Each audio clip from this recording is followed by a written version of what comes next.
Wyatt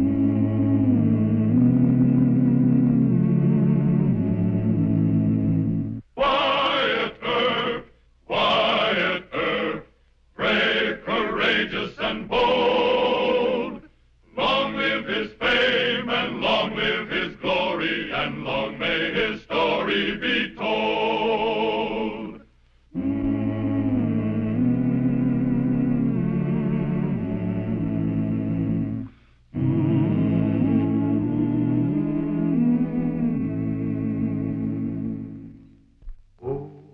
The friendship between Wyatt Earp and Ben Thompson, outlaw, killer, and one of the fastest hands with a .45 in the western country, was a great trial to Marshal Earp. He had won Ben's gratitude by saving his drunkard brother Bill from the gallows. In return, Ben had saved Wyatt from being bushwhacked in Wichita. Now, as Marshal of Dodge City, Wyatt would have been more than satisfied to call matters even. All right, get your bets down, men. Here comes the next guy.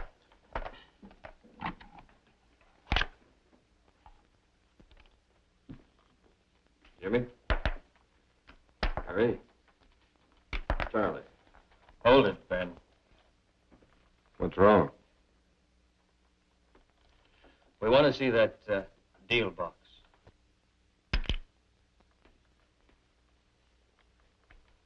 You calling me a cheat? Yeah. You're a cheat.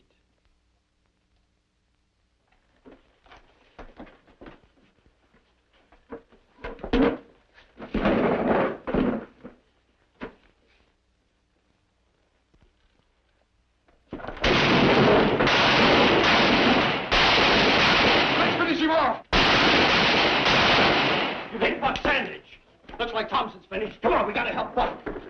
He looks pretty bad. We better get him into Dodge. Ben! Ben! You sure Thompson's dead? You killed him, you dirty tramp!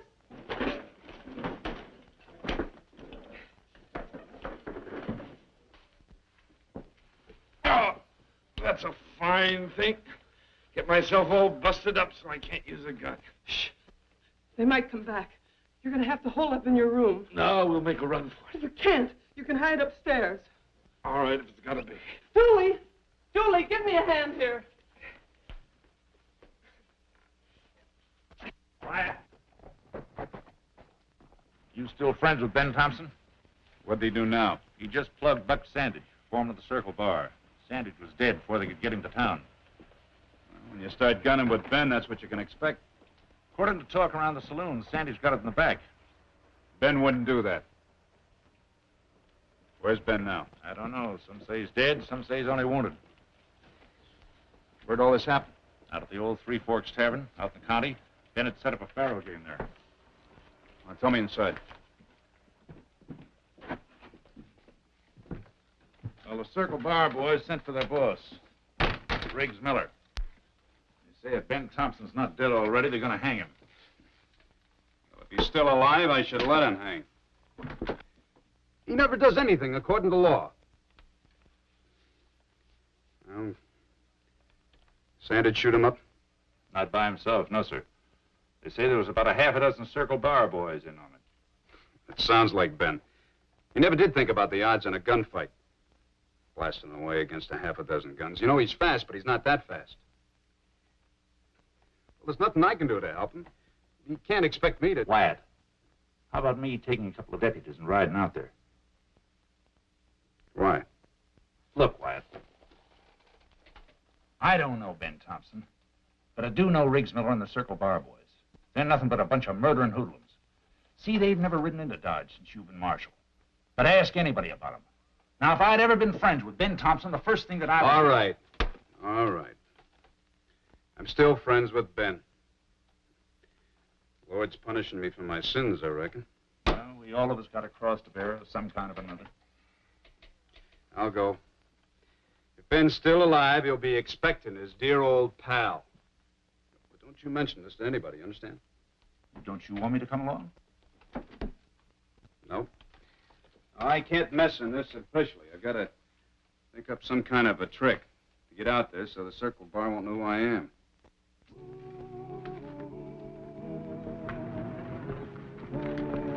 Hey! Murdoch. You got a Mr. Ben Thompson here? You'll find him upstairs, Doc. My name's Miller, Riggs Miller, owner of the Circle Bar. Ah, Mr. Miller, I'm glad to know you. Here, give me a hand. I'll help you. Thank you. Yeah, Doc McCarty said there'd been quite a gunfight. Thompson killed my foreman. Oh. Yeah, well, there must have been a lot of lead flying around, huh? He shot Buck Sandage in the back. We want to know if Thompson's well enough to hang. I'll tell you later.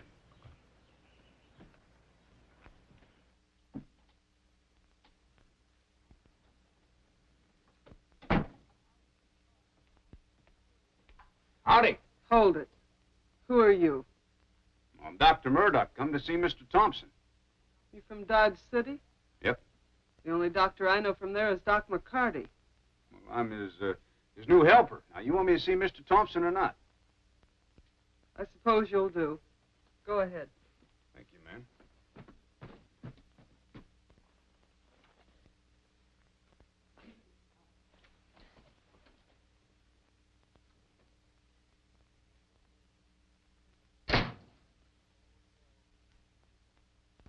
Oh, no, not you. Howdy, Ben. Wyatt, this is the most darn beautiful thing. I told Marcia you wouldn't risk it, but you Nothing did. like that at all. What do you mean?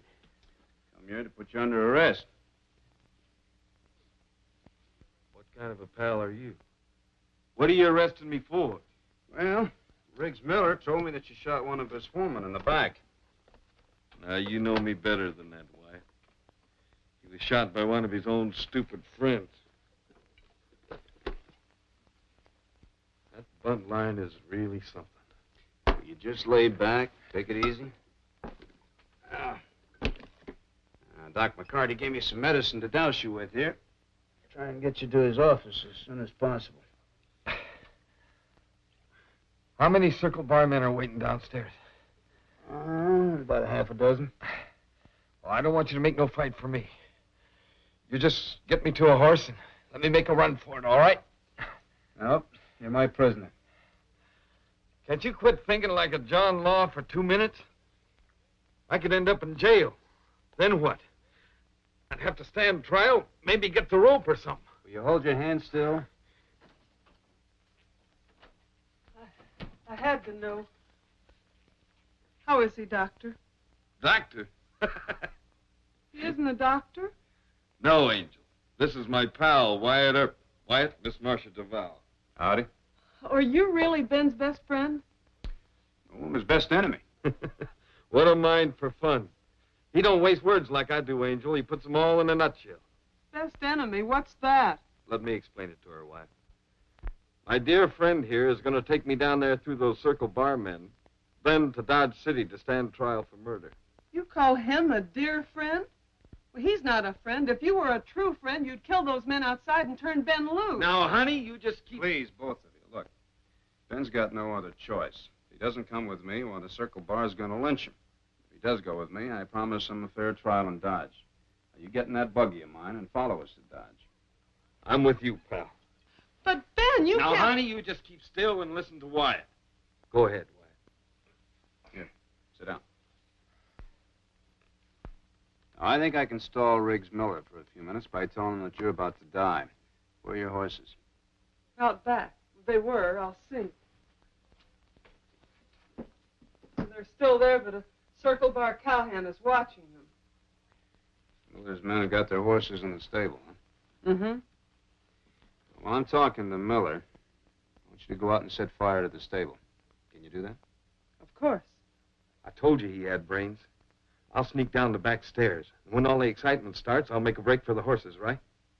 No. You hide in the doorway until I get a chance to go around there and cover you. He thinks of everything. Look, Ben, there may be a hitch. Miller may get suspicious and not talk too long. So when you come out and head for the stable, you kind of cry a little bit, see, and just sort of wonder that way. If you hear any shooting, you know something went wrong. You get yourself on your horse the best way you can and pull him towards Texas. Wait a minute. How do you know I ain't going to do that anyway? Well, you agreed to go back to Dodge. You never have lied to me yet.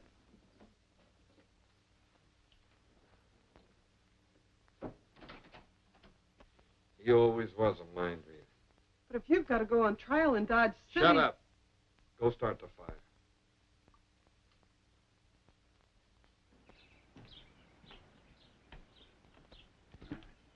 Well, Doc, how is he? Not good. Not good at all, Mr. Miller. Oh, he's in a coma. He's got blood poison. Maybe last an hour, maybe less. You sure?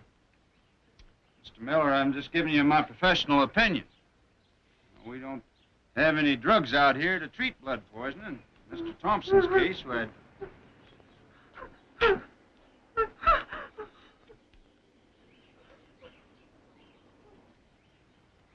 I guess it happened.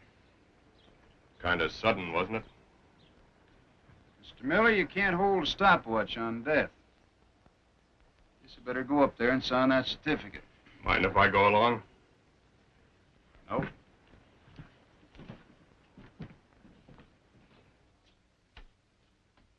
Just a second, Mr. Miller. I've decided that this is none of your business. What? Yeah, you're not a relative, Mr. Thompson. As a matter of fact, you're not even a close friend. You can't go up there. I said you couldn't go up there. Why?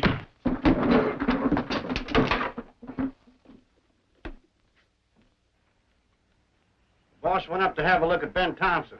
Let's go up and have a look ourselves, huh? Okay. Help! The stable's on fire! Help! The stable's on fire! All right, boys, get the horses out of there. Come on, get the horses out, boys. Hey, you men in the bunkhouse. There's some water on there. Ha! Come on, get the horses out. Ben! Some water on that fire. All right, boys, come on, hurry up. Get those horses out there.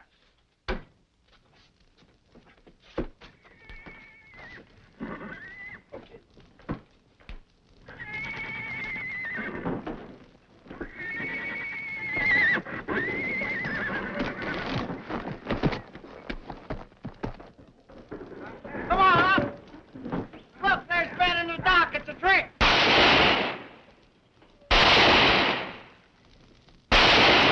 Hit the saddle, men. After him.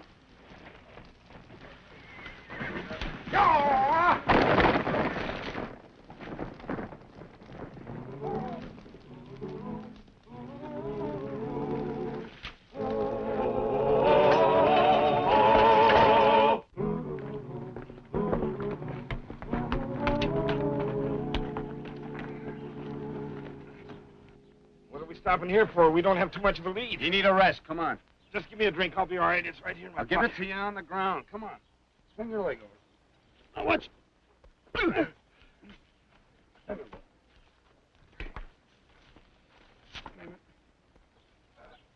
Watch it. Here.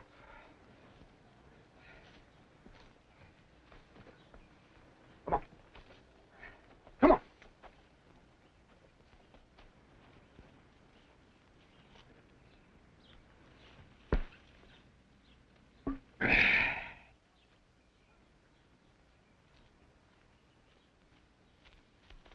How do you feel? Pretty sore. Wyatt, they're going to be along here any minute now.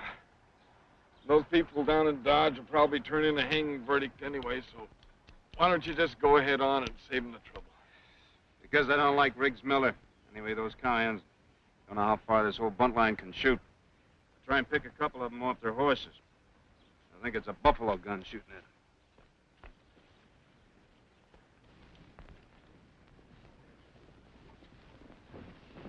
Well, here they come. They got a rifle. Take for cover. Go ahead. Cripple the rest of them. There's no point in it, then. They've had enough. You got local. We got 3 men hit. Getting back on their horses? Yeah, but I'll make you bet they turn around. How much you want to bet? Quart of ice cold milk? Done, you reckless, plunging gambler, you.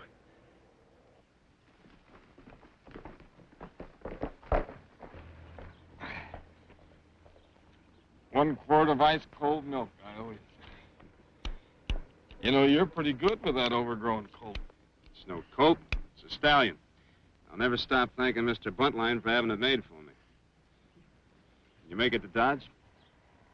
I'll be there when they hang me. Come on. Well, I'll be doggone.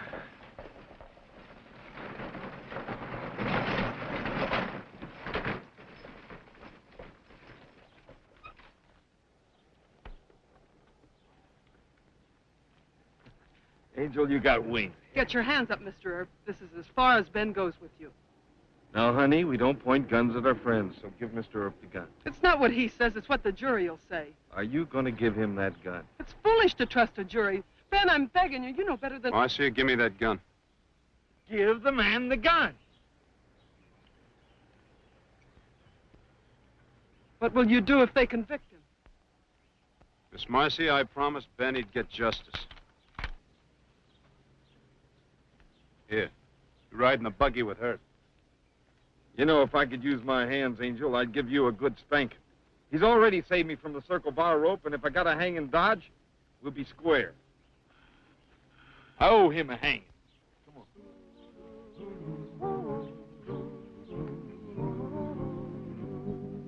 I'm afraid you put Mr. Hunt in a difficult position as circuit attorney, Wyatt. He thinks Thompson's sure to be convicted. Why? The Circle Bar outfit has 10 witnesses ready to swear Thompson shot their foreman in the back. Now, who's going to testify for Thompson? Well, I can't betray a competence. Anyway, I don't think Mr. Hunt would want to take unfair advantage. No, but I still think Thompson ought to plead guilty. I'll be as moderate as the evidence allows. Thank you, Judge. But Ben says he's innocent. Very well. One last point. I hope you don't get involved, Wyatt. I know you feel indebted to Thompson, but there's a limit.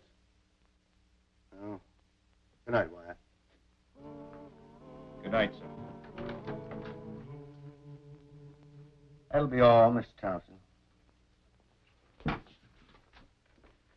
Your Honor, the defendant has told his story of what happened. Since he is not represented by counsel, the court should be reminded that the defendant is entitled to offer witnesses in support of his character and reputation for the truth. Mr. Thompson, do you wish to offer witnesses to your character? Well, my pal, Marshal Earp said he'd put in a word for me. Marshal Earp. Marshal? The defendant wishes you to testify as a character witness. All right, Mr. Hunt. You swear to tell the truth, the whole truth, and nothing but the truth, so help you God? I do. Take the stand. Marshal Earp, how long have you known the defendant? Well, about 4 years, sir. And what would you say is his general reputation for telling the truth? Well, I'd say it was good, sir. On what do you base your opinion? Well, Mr. Thompson's never lied to me or anybody else, as far as I know. You say he tells the truth. What is your opinion of his character in general? It's bad, sir. The court asked that you explain more specifically to the jurors. Well, sir, Mr. Thompson is a gambler, and sometimes he cheats. Isn't he a notorious gunman? Yes, sir. Mr. Thompson has killed several men in gunfights? Yes, he has. And what would you say of his reputation for morals? You mean with women? Yes. Well, his reputation is bad. A crooked gambler, a killer, a man with no moral scruples in his treatment of women, and yet you say that his story here of the killing of Buck Sandage can be the truth? Yes, sir. Mr. Thompson doesn't have to shoot anybody in the back. He's as fast with a gun as I am. And is he as truthful as you are, Marshal? Well, I think so, yes, sir. Isn't his truthfulness inconsistent with the rest of his character? No, sir. You see, Mr. Thompson's done a lot of bad things, but, well, he has a great respect for the truth, and he's always been loyal to a friend. Are you a friend of his, Marshal? No, sir. Well, Mr. Thompson, thinks of me as a friend, but I can't honestly say that I am. He's usually on the other side of the law. Then you're not qualified to testify as to his loyalty. Yes, sir, I am. Now, how's that? Well, sir, when I was bringing Mr. Thompson into Dodge, why, Miss Marcia there, she got the drop on me with the gun, and, well, Mr. Thompson could have escaped, but he didn't. No, sir. Instead, he had Miss Marcia hand the gun over to me. Out of loyalty to you. Well, we made a deal. A deal? Yes, sir. I told Mr. Thompson that if he and Miss Marcia would cooperate with me, I'd try and save him from being lynched by the Circle Bar outfit.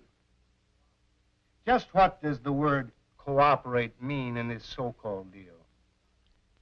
He agreed to come to Dodge with me and stand trial. And in refusing to run away, he kept his word. Yes, sir. He sure did. Mr. Hunt, your witness.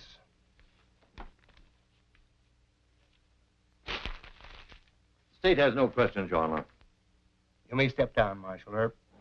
In fact, the state will waive closing argument and ask the court to instruct the jury. Very well. Gentlemen, the issue in this case is quite simple. Did the defendant, Mr. Thompson, tell the truth? Now, if you believe that he did, it's your duty. Here's how I see it. Marshal Earp told the whole truth, good and bad, about Thompson. The telling point to me was that Ben is faster than a snake's tongue with a .45. You don't have to shoot no men in the back. And come to think of it, I never heard of Ben lying to anybody, did you? So my vote is for acquittal. All in favor? Aye. We'll go tell the judge. Ben ain't guilty.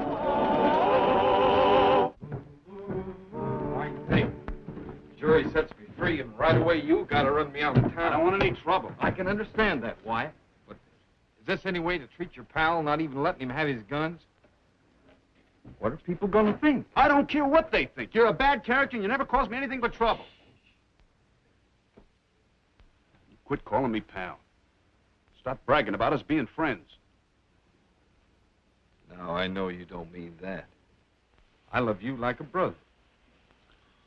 Oh, look, Ben. What is it? Briggs Miller and one of his hoodlums.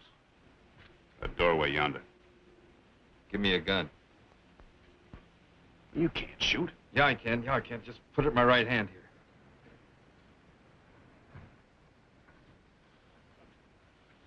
All right. If they jump us, we take Miller. I don't want to be tempted.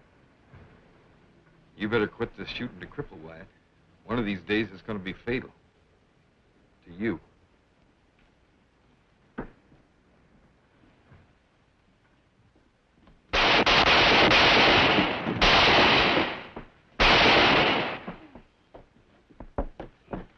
Where do you hit, pal? On the leg. Here, take my arm. Never mind, it's just a neck. Wyatt, you're hurt. Yeah, he's hurt. Couple of you men help me get him over to the doc's office. Look, leave me alone. I'm all right. I can do it myself. There, you see, you can't be too careful. Marcia, you and me are going to have to stay with Wyatt. Nurse him night and day. Yes, Ben. What did I ever do to deserve this? Look, you leave me alone. I can do it myself. I can get her all right. You run on ahead. Get the doc ready. Couple of you men get this street cleaned up here. Well, he cleaned up the country, the old Wild West country. He made law and order prevail.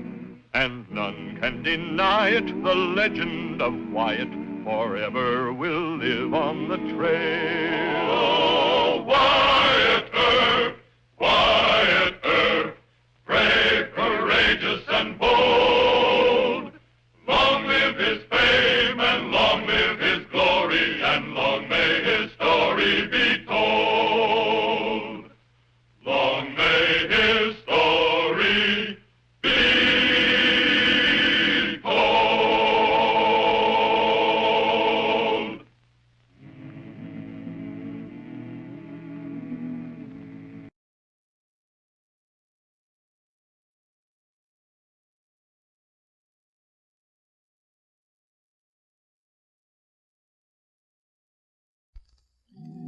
I hear you got a private grudge against Wyatt Earp.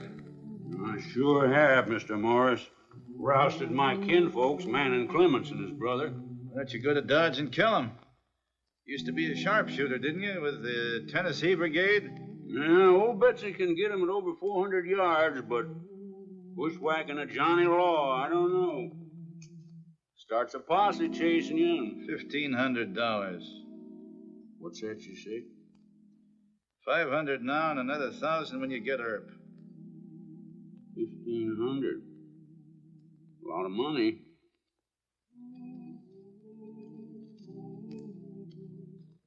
I'll give it a try.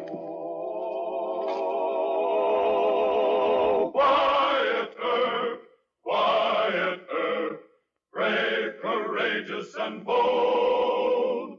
Long live his fame, and long live his glory, and long may his story be told. The Life and Legend of Wyatt Earp, starring Hugh O'Brien. When George Morris raided Dodge City and was temporarily crippled in a gunfight with Marshal Earp and Deputy Bat Masterson, it was generally believed that George would make no more trouble. But in his lust for vengeance, Morris hired a sharpshooter with a buffalo gun to kill Wyatt from a distant ambush. Wyatt's enemies had often hired gunfighters to pick a quarrel with him and face-to-face kill the marshal in a showdown with .45s. But Morris's scheme was new and deadly. It presented Wyatt with an assassin hiding beyond six-gun range, an unknown stranger skilled at stalking buffalo and men. You, Mrs. Hamble? That's me. Who are you? My name's Rufe Hawes. Got a note here, Summers, from your brother. You're dirty. You smell like a buffalo hunter. Shut up and mind your manners. You'll have to excuse Annie Mae. She took after Paul. Never hear from George Morris until he wants a favor. Uncle George, what to say? What to say? Hush! Dump them clothes in the tub over there. Yes, sir. There's no room in the house. It wouldn't be proper nohow. I reckon you can batch in the barn. Suits me. One thing, though, it can't get around that I'm here. I ain't one to gossip, mister. How about the kid? Annie Mae? Annie Mae, come here. Yes, sir? This here's Mr. Hawes. He's a friend of your Uncle George. His show needs washing. Never mind that. He's going to stay in the barn for a few days, and you're not to tell a living soul he's here, understand? Oh. Is he on the Dodge? No, I ain't. You want to get cut? No, sir, let go of me! You tell anybody I'm here, and that's what'll happen to you. I won't tell, mister. No need of scaring the wits out of the child. She's got few enough as it is. What I said goes for both of you. I aim to be friendly, and I'll pay good rent. But you better be scared to stay scared. I don't want to see nobody nosing around. Is that straight? Suits me. He ain't joking. He would cut you. Yes, sir. You just make out like I wasn't here. We'll get along fine. Where I go and what I do ain't no concern of yours, right?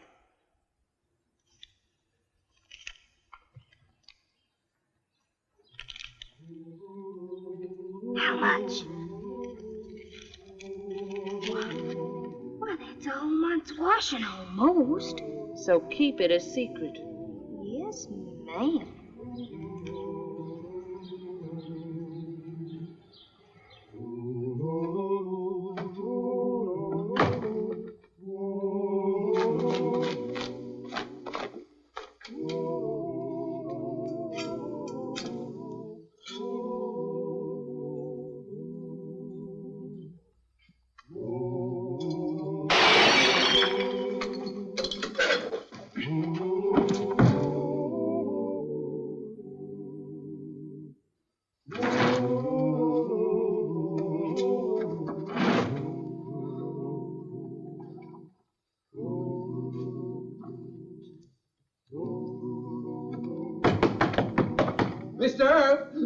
Who is it? The clerk. I thought I heard a shot and some glass breaking. You did. Somebody took a shot at me. Go get Mr. Masterson. Yes, sir, right away. Mighty big hole. Oh, I should have stayed in Chicago. Hurry it up, will you? Yes, sir.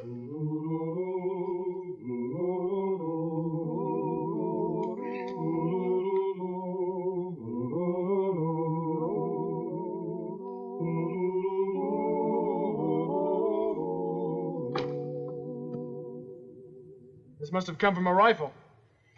No, it's from a buffalo gun. Caliber 45-70. Might even be a 50 caliber. I think he fired from the roof of McGuire's warehouse. We'll go around the corner. You keep about 10 feet in back of me and watch for a muzzle flash. Well, you set yourself up as a target? Well, that's darn foolishness. You working for me? Yes, sir. Come on.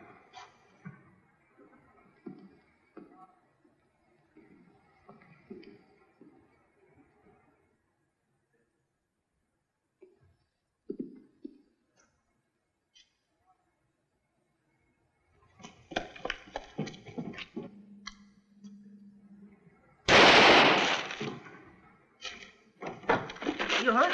No. Stay low.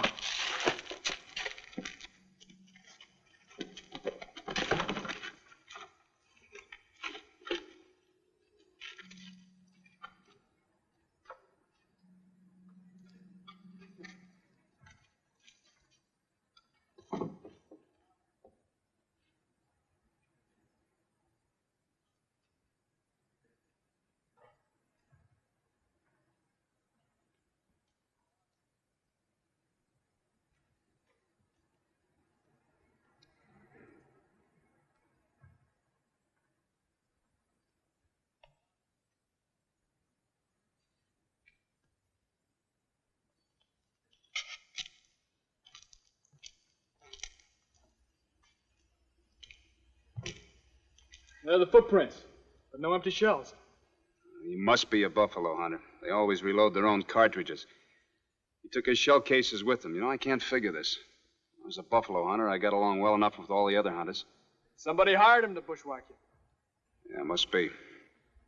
Think he's given up? That all depends on how bad he wants me. Well, this is the worst yet. The skunk that throws lead at you from 300 or 400 yards. And he didn't miss my much either. It's a good thing I was moving or he'd got me. It's an awful good shot. What are we going to do now?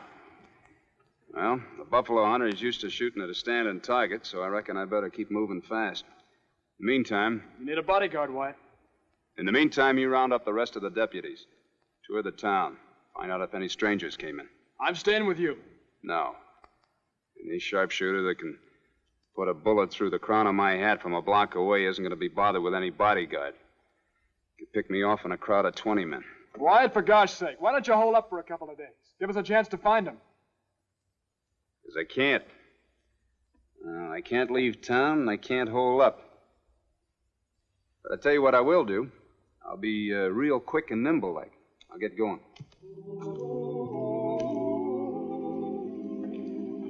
Yoo-hoo, Mr. Masterson. Yoo-hoo. Marshal up ain't at the hotel, and I look for you every place. This is yours, Mr. Ebbs. I'll put roses on yours, see? Thanks, Anna Mae. How much? Ma says $1.50, but you pay the 50, and I'll charge Marshal up the $1. He's rich. You know, you're growing up with a lot of wrong ideas, kid. But I got no time for a Sunday school lesson. $2? I ain't got change. Well, you keep the $50. Delivery charge. I don't want nothing extra. I just want, well, to be your best girl. All right. You're my best girl. Honest? Am I? Cross my heart.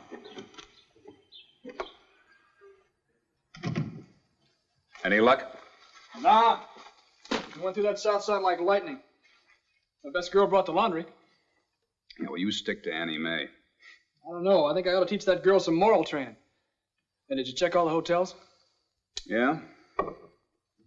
None of their guests have ever been buffalo hunters. Well, a man couldn't walk down Front Street toting a buffalo gun without being noticed. I think he's an old-timer. Maybe a Johnny Reb who learned his snipe shooting in the war. Well, what do we do next?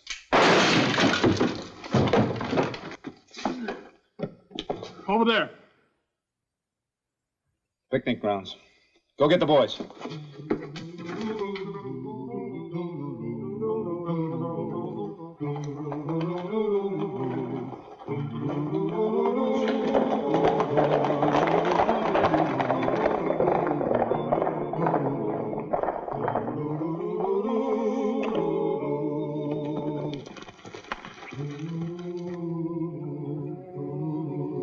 Charlie, Mac.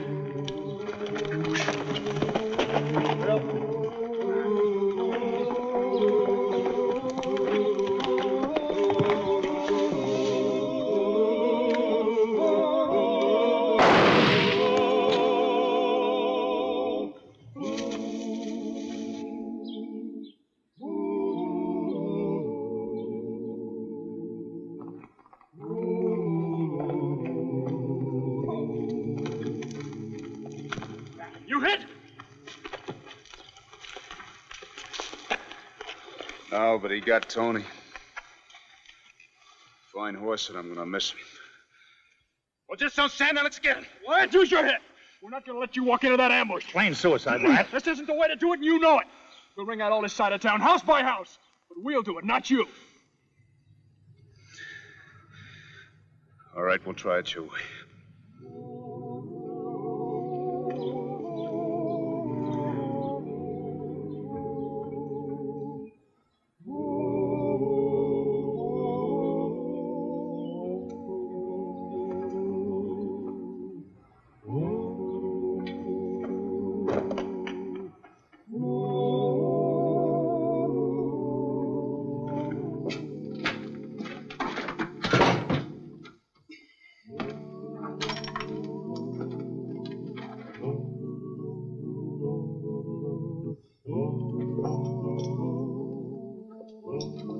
Been hunting? Yeah. Gotta get me a rabbit. Annie Mae says different. Somebody tried to kill Marshal Earp. What's that got to do with me? You can't stay here. Has that kid been talking? Where's she at? She's out delivering more washing. And don't get mean about this. I told you both not Don't forget George Morris is my brother. And a fine, loving sister you are. Earp crippled both of George's legs, and Earp ain't nothing but a Yankee, nohow. You sticking up for him? I'm sticking up for myself and Annie Mae. This is a little town, Mr. Hawes. Someone's gonna recollect that I'm kin to George. And it won't take 'em long to come snooping around out here. What'd they do? I don't want no bullets flying around. Ain't you got sense enough to know it's time to clear out? Not yet. I gave you 20. How about 40 more? No. You could put me in jail for harboring a man like you. Now pack up and push along. You don't know who you're getting sassy with. Just wait till I tell George. George knows all about things. Now, this'll be over by sundown.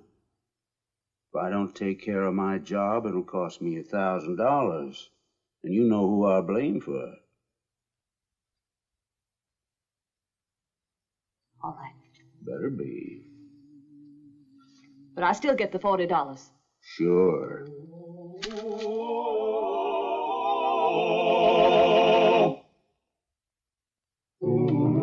Wyatt, Mayor Hoover.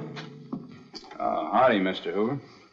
I was just getting the search area narrowed down to the picnic grounds and the houses in the district. Good. But you're relieved from duty. What do you mean I'm relieved? We're trying to save your life. You were shot at 4 times and your horse was killed. Now, I want Mr. Masterson and the other deputies to make that search. Whoever he is doesn't get paid for killing us, Wyatt. Well, there's no need to relieve me from duty. I already promised Mr. Masterson and the boys that they could handle it. You promise not to go after this man? Well, Mr. Mayor, I think I'll eventually have to go after him. But if there's another way, I'm willing to give it a try. You have my word. It's about the best we can do, Mr. Mayor. Wyatt, a lot of Southsiders want to help. We'll have enough men to surround this whole area. We'll get him. I sure hope you do, Mr. Masterson. Good luck.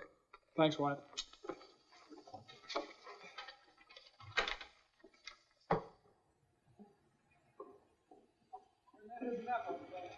Yoo-hoo, Mr. Masterson!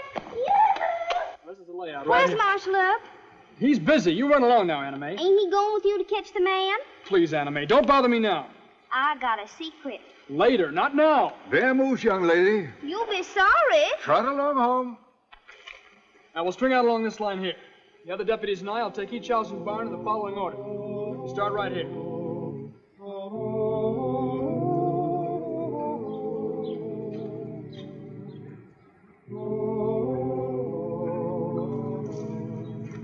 Miss Hamble?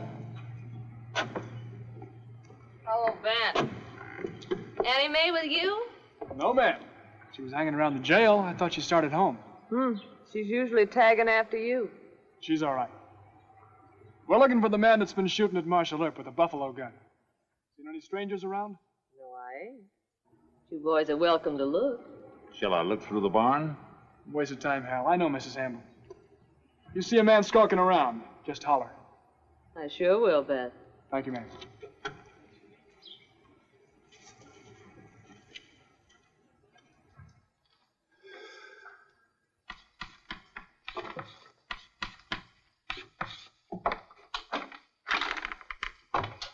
Well, Anna May, did Mr. Masterson give you the money for the laundry? Yes, sir, he paid me. I'm scared he'll get hurt. Well, now, Mr. Masterson... But it's all his fault. I offered him a secret. And he wouldn't even listen. Run home, little girl. That's what he said.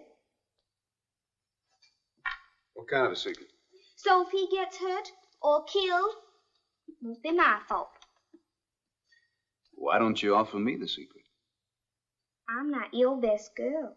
Well, you're one of my best girls, Anna May. Anyway, you don't want anything to happen to Mr. Masterson, do you? No, sir. There's a man living in our barn, a mean, dirty old man. He said he'd cut me if I told. Well, I wouldn't let that happen to you, Anna May.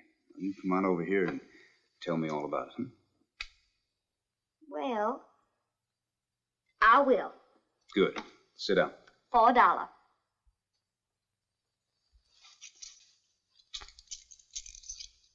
And you got to promise Mr. Masterson won't get hurt, and my ma won't get hurt, and you won't tell I told on Mr. Hawes. It's a deal.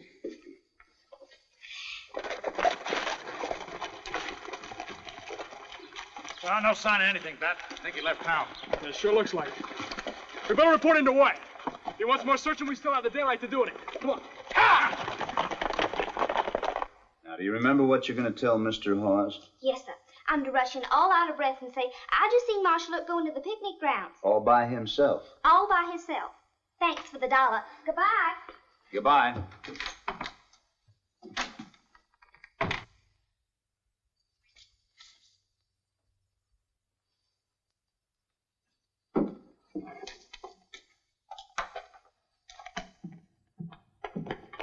Oh, hey, what's the hurry? You would listen. Marshal Earp listened to my secret. Come on now, what secret? I gotta go home and tell Mr. Hawes. Yeah? Tell him what? Quit your mussing my hair. Come on now, you tell me who Mr. Hawes is and what you're going to tell him. Well, he's the man that's been shooting at me, you know? So I gotta tell him Marshal Earp's going into the picnic grounds to look for him. All by himself. All by himself, huh? I gotta go. Am I still your best girl? You bet your life you are. My best sweetheart.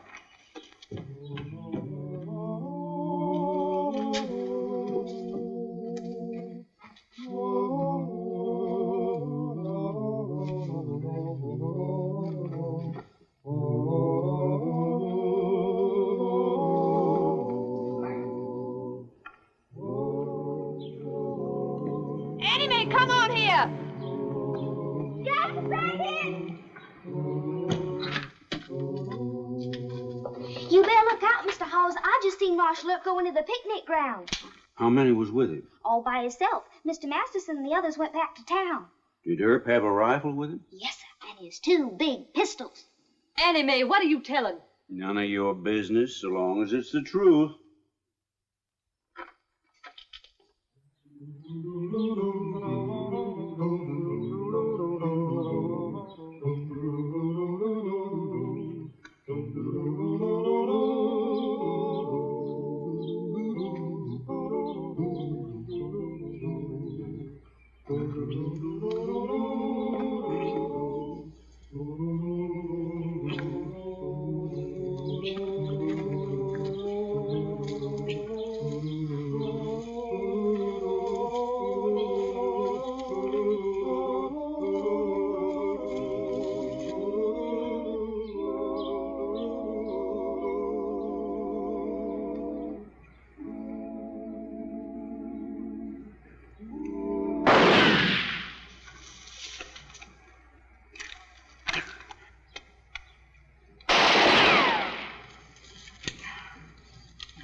I sure am out of practice.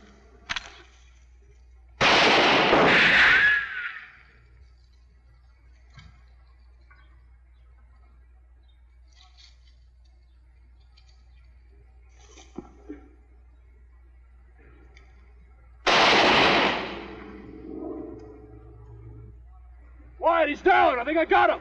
Stay out of this, Pat!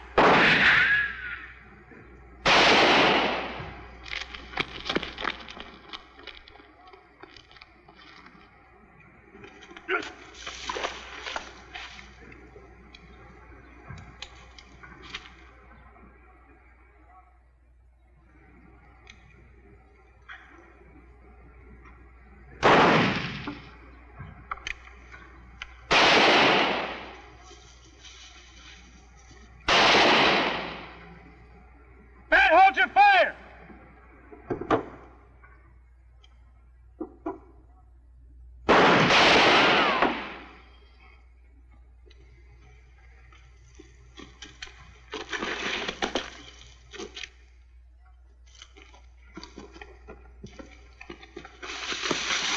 He's in the gully now.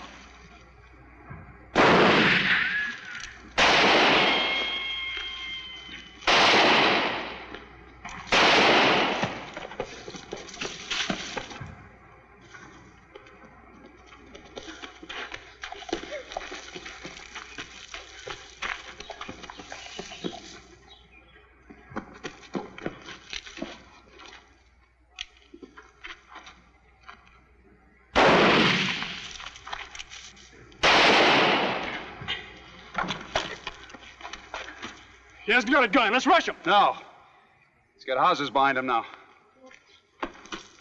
There he goes. Wait a minute. You head right for the Hamble place. We can beat him there. Come on.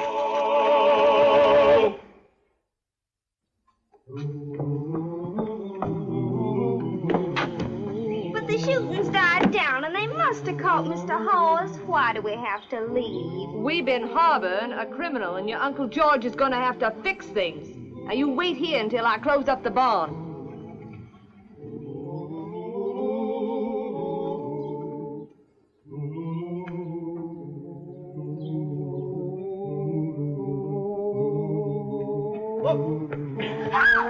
Real smarty, ain't you? Getting me trapped by Herb and another fellow dressed just like him. Don't you cut me, Mom!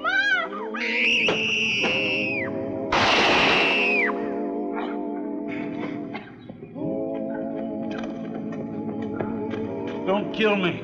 I'm bleeding to death. You'll be all right. Get some towels and some water. Shouldn't we take him over to Doc McCall? No. Why, you sword me? Sure, I'm sorry. Look at my hat and coat you're wearing. Next time you horn into one of my gunfights, you wear your own clothes. Yes, sir. Well, he cleaned up the country, the old Wild West country. He made law and order prevail. And none can deny it, the legend of Wyatt forever will live on the trail. Oh, Wyatt Earp, brave, courageous, and bold. Long live his fame, and long live his glory, and long may his story be told. Long may his story be told.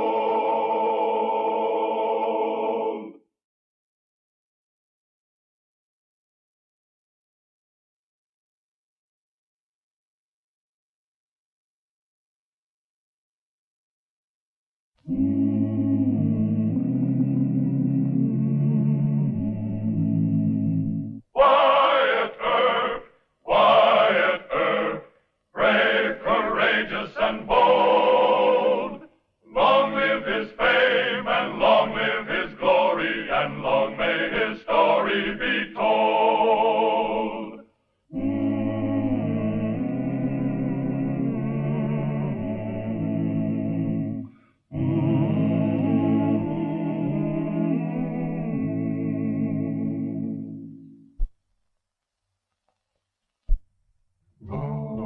Wyatt Earp's relations with the Wells Fargo Bank and Express Company began when he was a young sprout in California riding shotgun for Wells Fargo on a dangerous line from the gold fields. Not a single stage under Wyatt's guard was ever held up. Long after Wyatt had left the company's employ, he was remembered by Wells Fargo and often asked to help its special agents on a tough case. As Marshal of Dodge City, Wyatt was appealed to by Wells Fargo with word that a gang of outlaws, led by Curly Bill Brocious, was holding up its stages at a desolate station called the Little Alamo.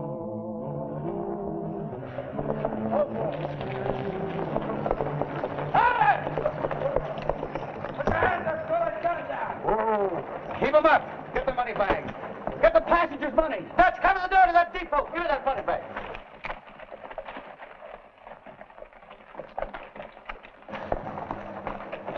Get it all! Don't you try to shoot them. No, I can't take a chance on getting the passengers hurt. My orders say for me to see Wyatt Earp in Dodge City. Wyatt Earp, huh? Wells Fargo wants to turn this case over to him. Yeah, let me see that. Let's ride! Come on!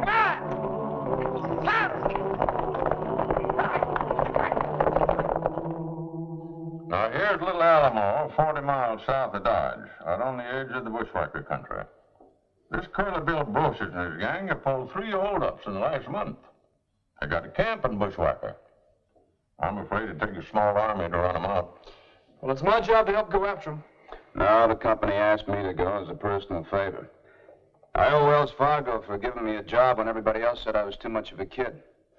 Now, you ought to be able to understand that, Mr. Masterson. Yeah, I sure do. But I still think... You and Mr. Dunbar will have a crack at him. I'll just be a chunk of live bait trying to lure Curly and his boys out in the open. I want you to put a piece in the newspaper saying that I've gone to the Little Alamo to investigate the holdups. And tip Curly Bill off? We'll bushwhack you, Wyatt. Oh, I think Curly's too much of a show-off for that. He'll probably stage another holdup right under my nose. Well, you know better than I do. So where do we come in? I don't like the idea of you going along. You stand by here with the deputies, and I'll either send you a message or the next stage will be late in arriving in Dodge. But if it is late, don't waste any time. That'll mean I'm in trouble and need help fast. I'm going to try to lure Curly out in the open, Mr. Dunbar, so you can nab the whole gang. But be sure to not get over anxious and spoil the game. Good fisherman always lets the bait wiggle for a little while. Now, let's see what you're going to put in the newspaper.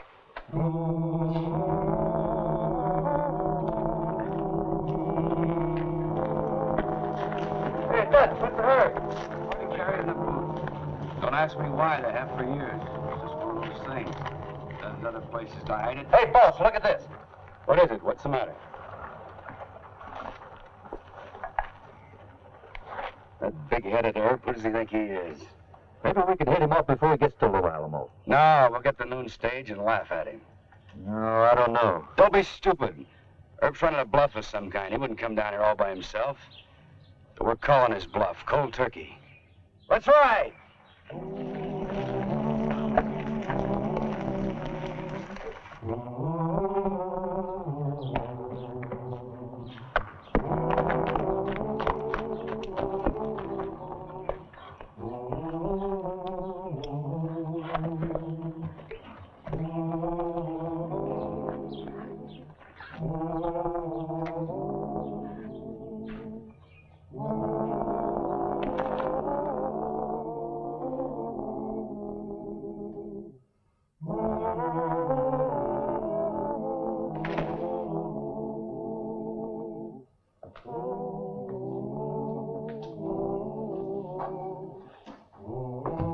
Morning. Howdy. Oh. Howdy. Stage ain't due for 10 or 15 minutes yet. Hey, you Johnny Law? Hmm? Marshal of a Dodge City, Deputy United States Marshal, name's Earp. Hey, now. What are you doing down here? You working for the company? Mm-hmm. You come here alone? That's right. You must be Mr. Todd. Huh? Yeah. And you must be a fool. Curly Bill and his boys are working this here stretch of road. You need a posse. or the 7th Cavalry. Well, that settles it. I've been threatening to quit this job for 27 years. Now I'm quitting. Suit yourself. Oh, I've heard about you. Considerable of a man. Yeah, fast for them guns. But I ain't staying here to see you get killed. My back ain't strong. And I won't dig your grave. Wells Fargo. Too cheap to send a posse.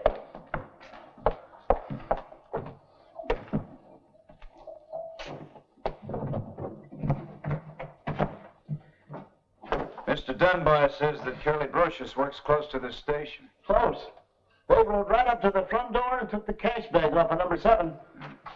Well, seeing as you're quitting, I guess you better ride out and meet the stage. Tell them to go right on through. Huh?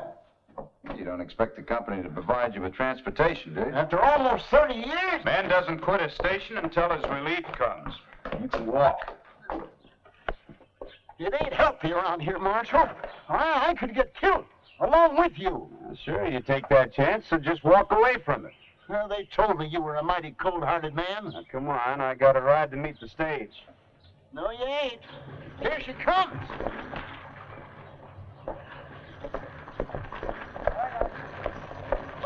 Brother, hold up. Shut that driver. All right,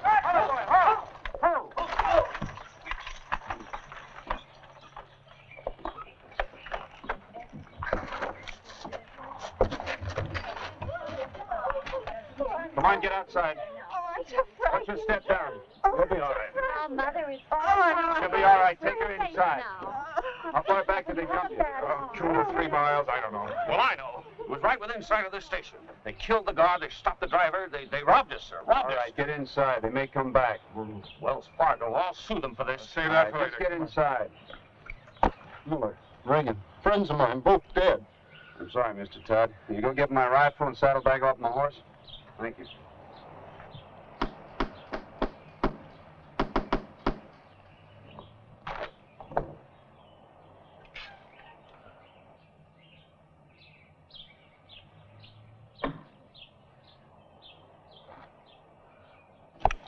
Here, Marshal.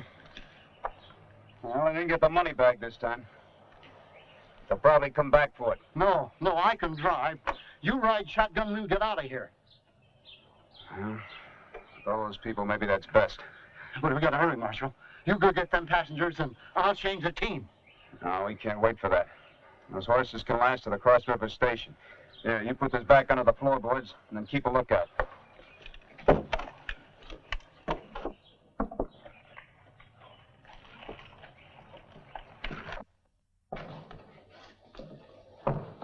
I'm sorry, folks, but we should be hitting the road. Now, Mr. Todd will drive, and I'll ride shotgun. Oh, indeed. And who are you? My name's Earp. I'm a marshal of Dodge City. I see the star. Why didn't you stop this? And why aren't you out chasing those robbers? You know, you people being here make it a little awkward. I think the best move is to get you to Dodge City. Not me. I stay right here until Wells Fargo sends a posse to guard us. My mother isn't fit to travel, Mr. Earp. We'll wait for a posse to guard us, just as Mr. Jones said. I'm sorry, ma'am. We can't do that. What? No, they didn't get the money bag. It was hidden beneath the floorboards. It was. That's right, and I think they'll come back for it. All right, give it to them. I can't do that either. No, if we stay, I'll have to bring the money in here. If they come after it, I'm going to have to try and fight them off. That's nonsense. Preposterous. Young man, I've already risked my life once. Let them take the money. It's insured. How do you vote, mister? I'm staying here, friend. All right. I can't force you to run for it. Marshal, there's dust spotting up and we shouldn't waste a second. These people insist on staying here. I'll go get the money. You silly fools. He offered to run you out of danger. You can't stay here. Why not? Curly Brocious is coming, and Earp will turn this place into a fort. Oh, no. Stupid. All he has to do is give them the money. You don't know him. Earp's a fighting man, and he'll stay here and protect that money until the last one of us is killed.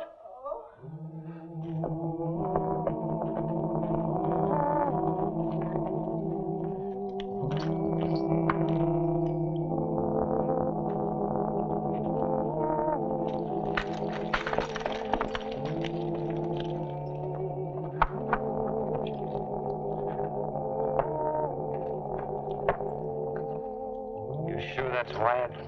Don't nobody else dress that way or walk that way. It's too good to be true. Must be a trap of some kind. Tell the boys to surround the depot and start a sniping fire.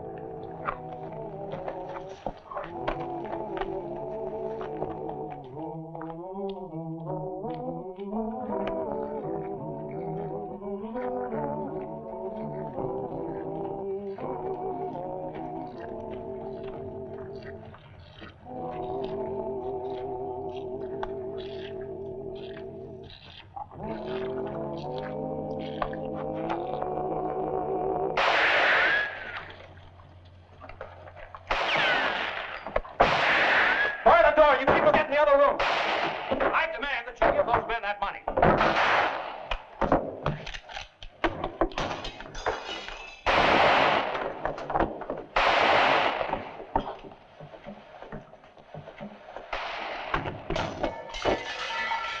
Hey, Marshal.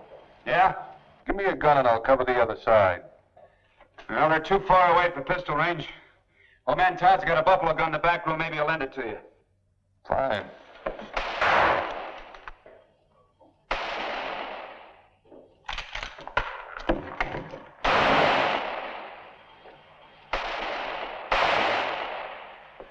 Where's your gun, Pop? What do you want it for? The Marshal needs help. I don't lend my gun to nobody. All right. Well, hold that fire. What's that about?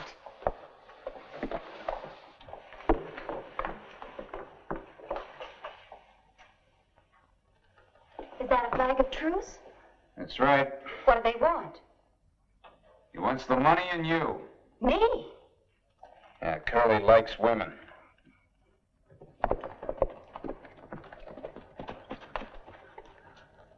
All right, Ringo. Start talking. I'm listening. Curly said throw the bag of money out here. He wants the girl out here, too. Then he'll let you all go. Well, you ride back and tell Curly he's a liar. And tell him anything he wants in here, he's going to have to try and take it. Have it your way, Herb. If you can.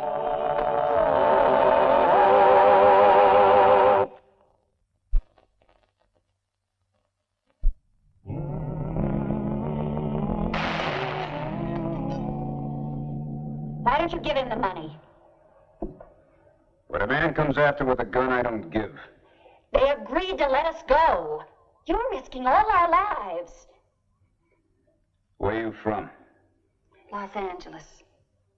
It's in California. Yeah, I know. My folks are from San Bernardino. How very interesting.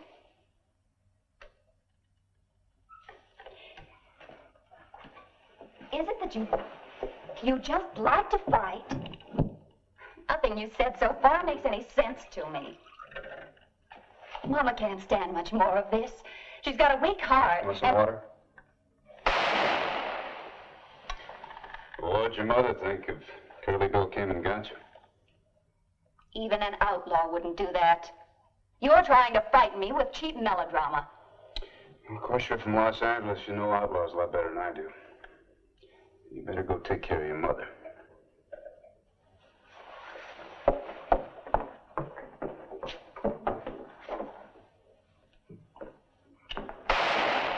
The old man wouldn't give it to me, so I took it. You better make sure it doesn't blow my arm off. Yeah. Well, it's in good condition. You ever fire one of these sharps before? No, just a Winchester. Mm-hmm. Well, I'll take this. You can use mine. About 4 shells left in it. Some extra ones over in the saddlebag. By the way, what's your name? Eckhart, I gamble for a living. If you call this living. Well, at least it's a gamble. How do you figure? Well, if we can hold out for a couple more hours, there'll be a posse coming from Dodge. They were supposed to start as soon as they see the stages late. Well, why didn't you explain this before?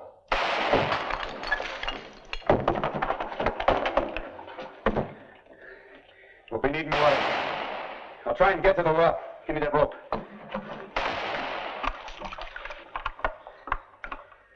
Go out the side door. You cover me. Ready?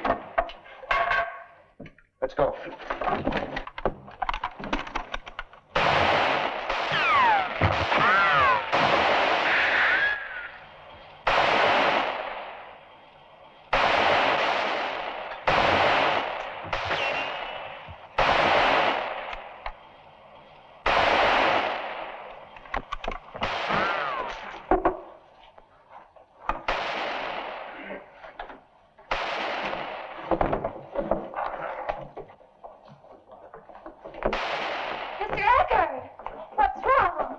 a blanket or something.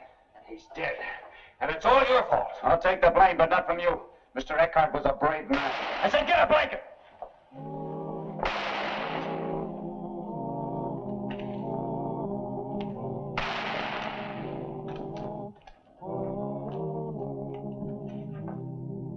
All you have to do is stick that gun in his back. Then I'll grab the money bag and throw it out the door. I don't know. Well, give me the gun. No. You handle it. That's the Wells Fargo bag. It's all right for a man to quit him like I done, but it ain't right to give outlaws Wells Fargo money. Mr. Todd, come and arrest the depot. Oh, hang it all. Bring that gun out here. I can use it.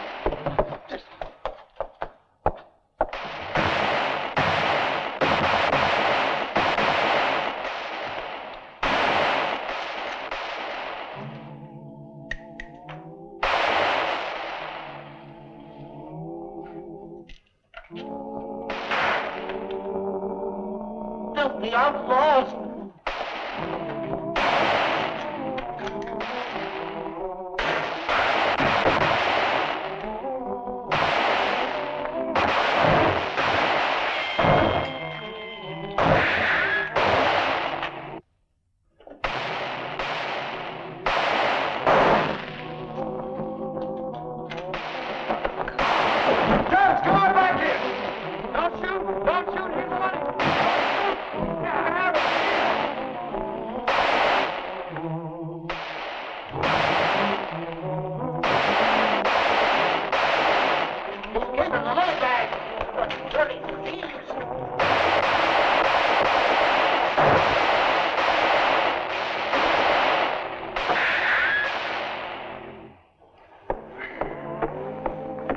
Let me do that, Mr. Todd.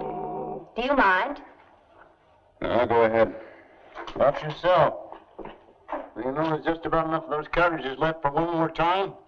Well, there may not be a next time. I'll go visit with your mother. Is this from a bullet? Yeah? I want a good boot, too. Why do you keep on with this? Because there's nothing else to do. You know, one more attack and that'll be it. Yes, a posse on its way. Oh, sure. Maybe Curly Bill's had enough. I don't understand any of this.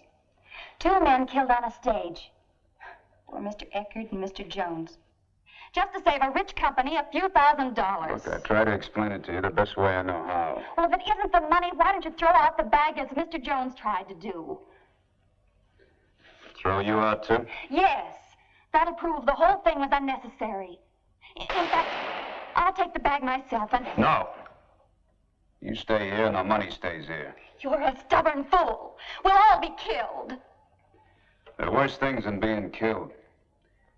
You don't crawl before an outlaw like Curly Bill. You do that, and the next thing you know, he's taken over the whole country. Let him. What's a few square miles of brush and boulders? A lot more than you'll ever understand.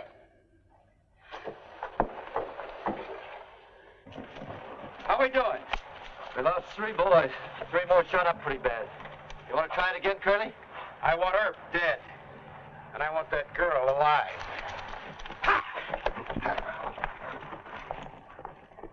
They're coming again. Yeah, well, this time let him get real close.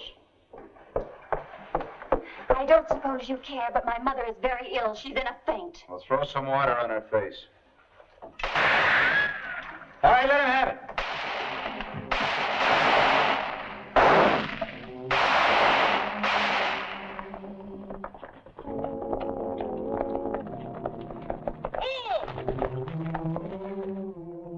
We keep up this gallop and we're going to kill some horses. I don't see anything in the stage, Bat. I'm sure Earp's in trouble. All right. Well, right over they drop. Come on.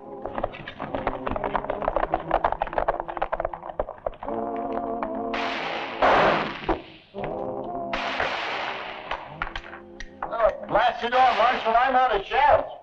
Here, use this one. Thanks. Long hours and low pay. 9 on the 30 years of it. And now I'm supposed to...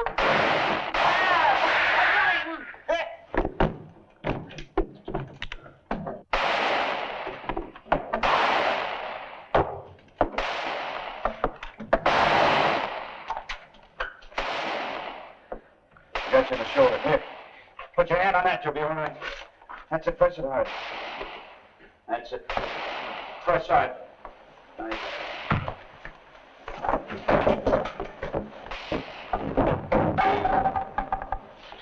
Hold it.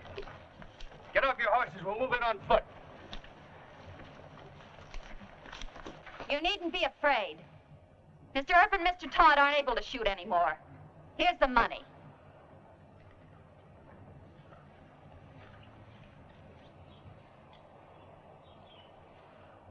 My mother's ill. I've got to get back to her. Hold it. Grab her.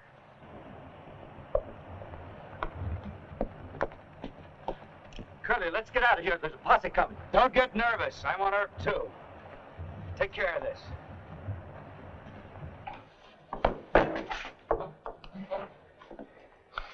Is Earp dead? Yes, you blasted murderer. I'll take a look. You stupid old man. Grandpa shot me. No, William's got time. That pussy's not 3 minutes away. Bring the girl along. Use your head. We gotta ride fast. Turn her loose. We got the money. That's the main thing. Let's go.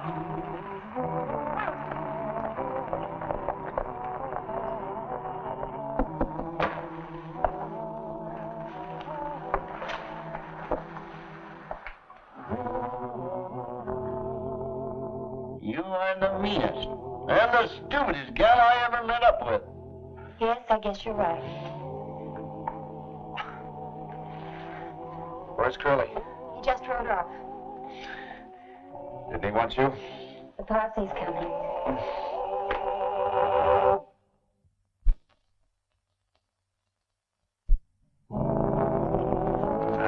What's that arm? Here you go, Mr. Todd. Thanks. Come on, man. Thank you, Mr. Earp. Watch yourself. You know, you're a brave man, Mr. Earp. But I still say it wasn't worth dying for. Well, I guess I'm old-fashioned. Come on.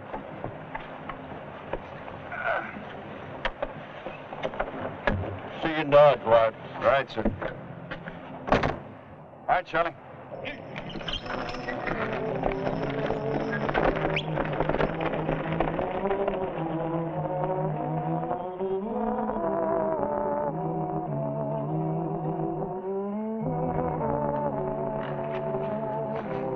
You know, Mr. Dunbar doesn't blame you. Well, he should. Let Curly Brocious get away with the money and back into bushwhacking. Well, they sure named this station right when they call it the Little Alamo. You know what?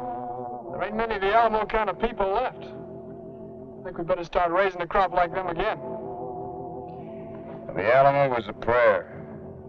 And all you can say after a prayer is amen. Come on, let's ride.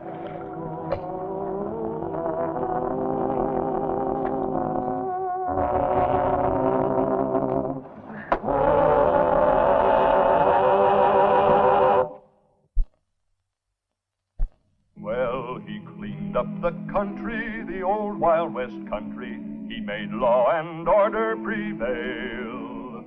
And none can deny it, the legend of Wyatt forever will live on the trail. Oh, Wyatt Earp, Wyatt Earp, brave, courageous, and bold. Long live his fame, and long live his glory, and long may his story be told. Long may his story be told.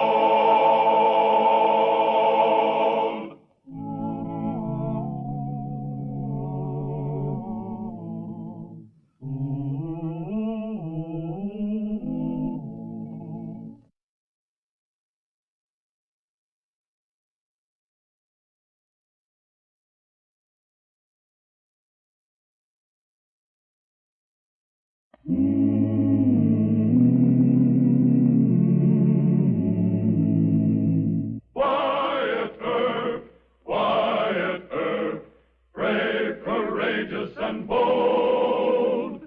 Long live his fame, and long live his glory, and long may his story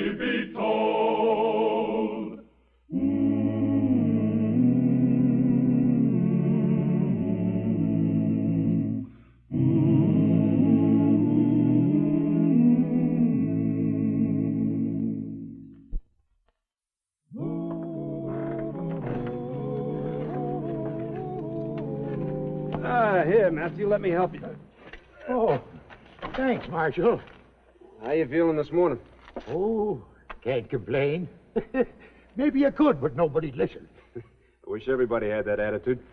If they did, I wouldn't have to work at all. Good morning to you, Matthew. Morning.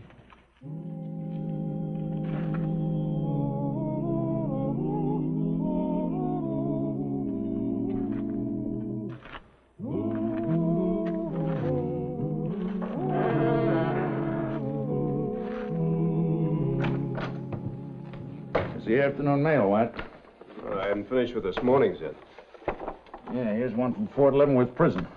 Know anybody there? Yeah, about half the fellows up there. Let's see it.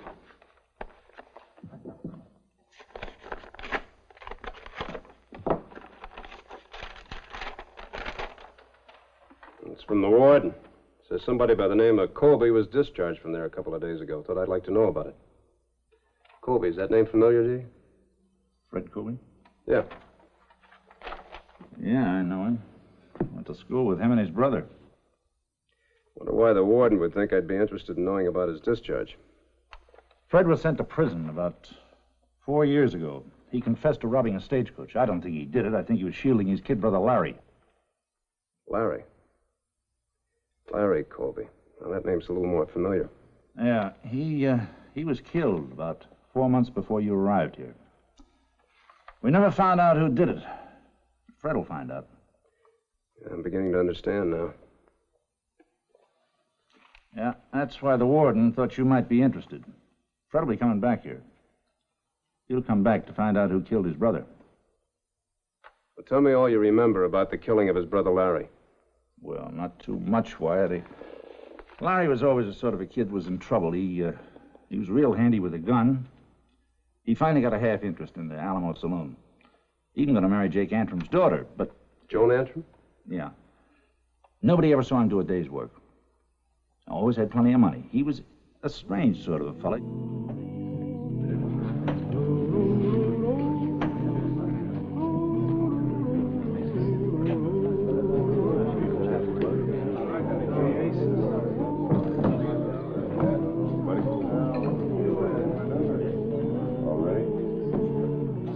Place your bets, please.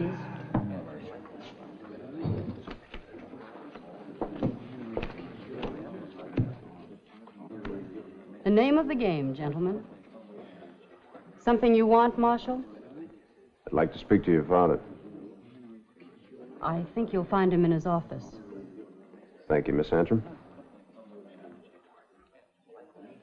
Place your bets, please.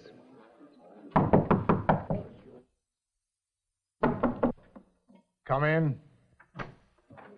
Oh, Marshal Earp. Well, I presume I won't be needing this. You're a very cautious man. Suspicious would be a better word.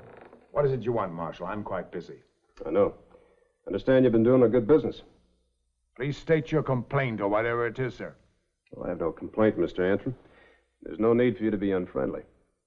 It's been my experience that even as the fox is the natural enemy of the rabbit, the law is the natural enemy of the saloon keeper. Well, I don't hold with that, sir, but I've never heard it said any better. Mr. Earp, please state your errand. Very well, sir. Does the name Colby mean anything to you? You know very well that it does, so why ask? Larry Colby was killed before I came to Dodge. I'm just trying to find out all I can about him. Why?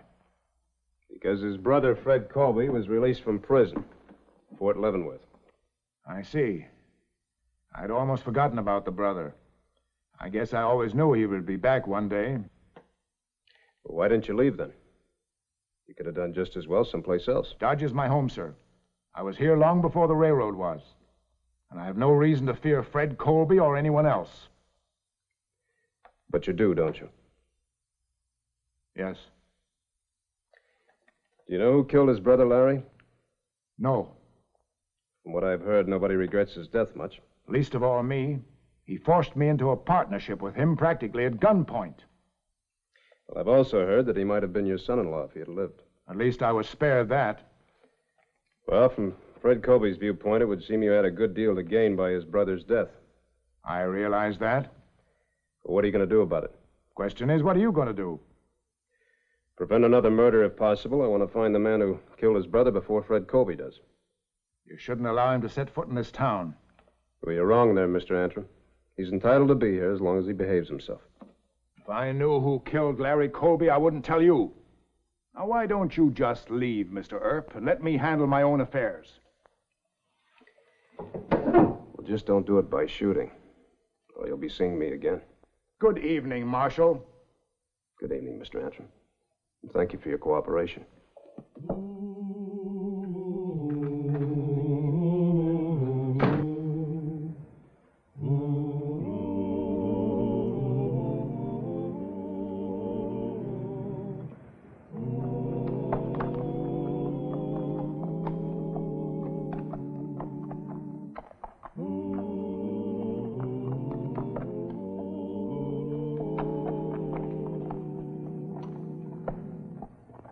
Good evening. Your name Fred Colby? That's right. I understand you've come here to kill somebody. If what I've heard is true, Mr. Colby, I suggest you turn around. You through talking, Marshal? No. Wearing guns in the street isn't allowed here. I know that. I'm planning to check it the first place I come to.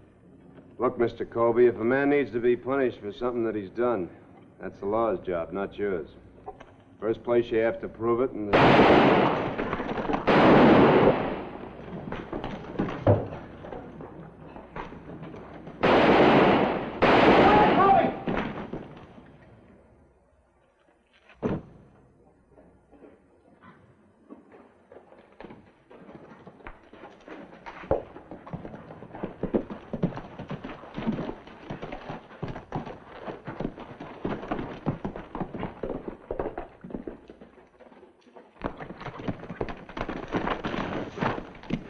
Well, whoever it was got away.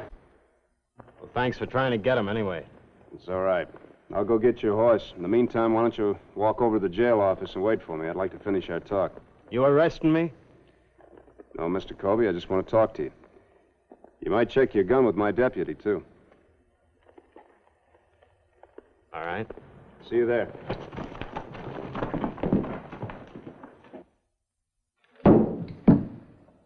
Well, do you have any idea who it was? Seems clear to me. The man who killed my brother is trying to kill me. It's mighty short range to miss with a rifle, if it was a miss. Seems to me like whoever it was just trying to scare you. I doubt it. Good evening, Marshal. Mr. Colby, before you go, I'd like to tell you once more. Don't try and take the law in your own hands.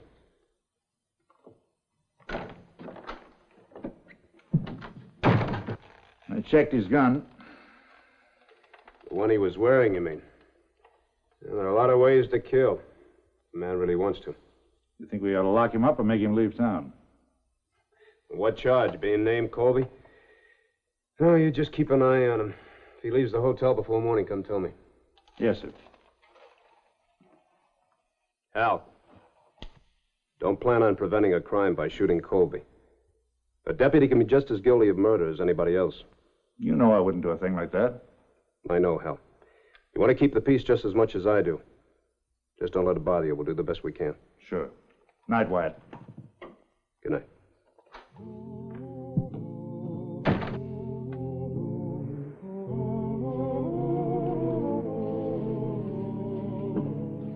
Marshal Earp? Well, good morning, Miss Antrim. Good morning. I'd like to talk to you, if I may. Of course.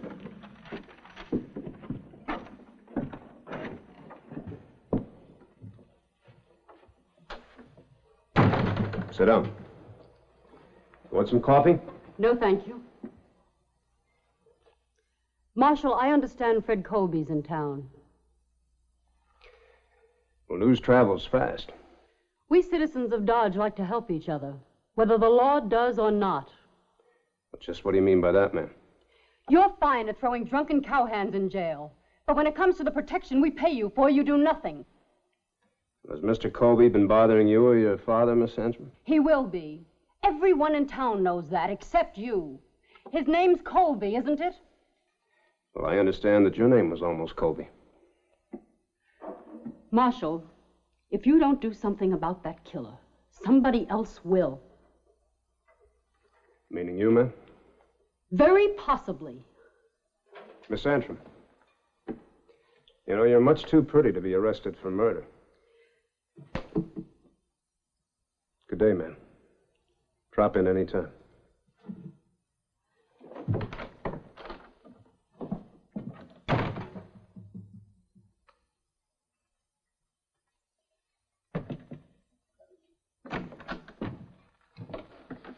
Colby just left the cafe down the street. He's headed for the Alamo Saloon. All right. I'll go around back of the saloon. You stay on the street. If there's any shooting, you come on in.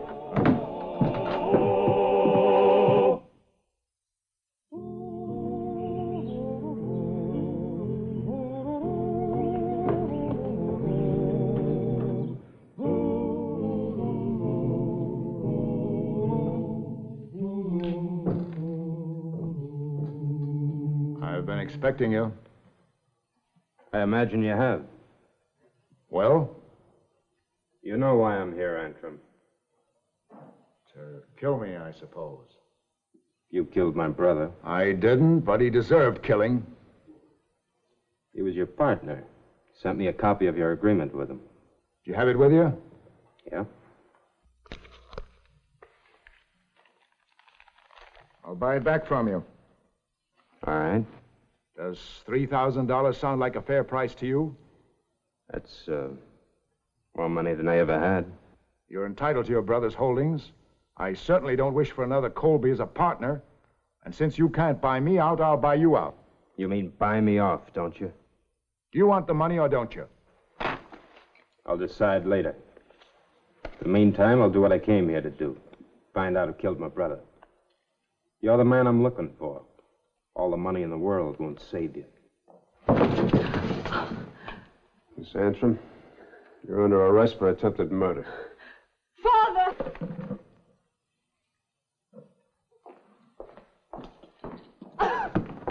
Please, Marshal. She might have wanted to, but she never could have pulled the trigger. That'll be decided by the judge, Mr. Antrim. Did you really mean to kill me, Joan? Yes, Why? because you're a Colby. The same dirty, rotten breed as your brother. I don't understand this at all. When I left here, you and Larry were in love. You were going to get married. He never loved anyone but himself and money. He was a cruel, vicious killer, and you're no better. Miss Antrim, did your father kill Larry Colby? Did you? No, but I wish I had. I wanted to, more than once. I'm sorry to hear that. It changes nothing as far as I'm concerned. I'll find my man no matter how long it takes. Turns out to be your father. I'm sorry for you.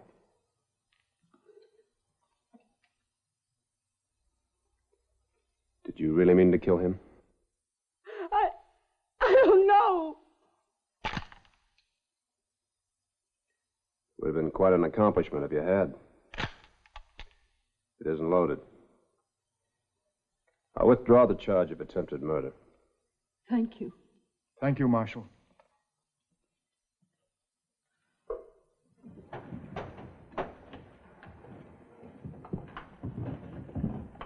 Well, Marshal, I'm indebted to you again. No, you're not. Wasn't loaded. I don't really think she hates you, Mr. Colby. I just think she's worried about her father. Maybe she has reason to be. Thanks, Marshal.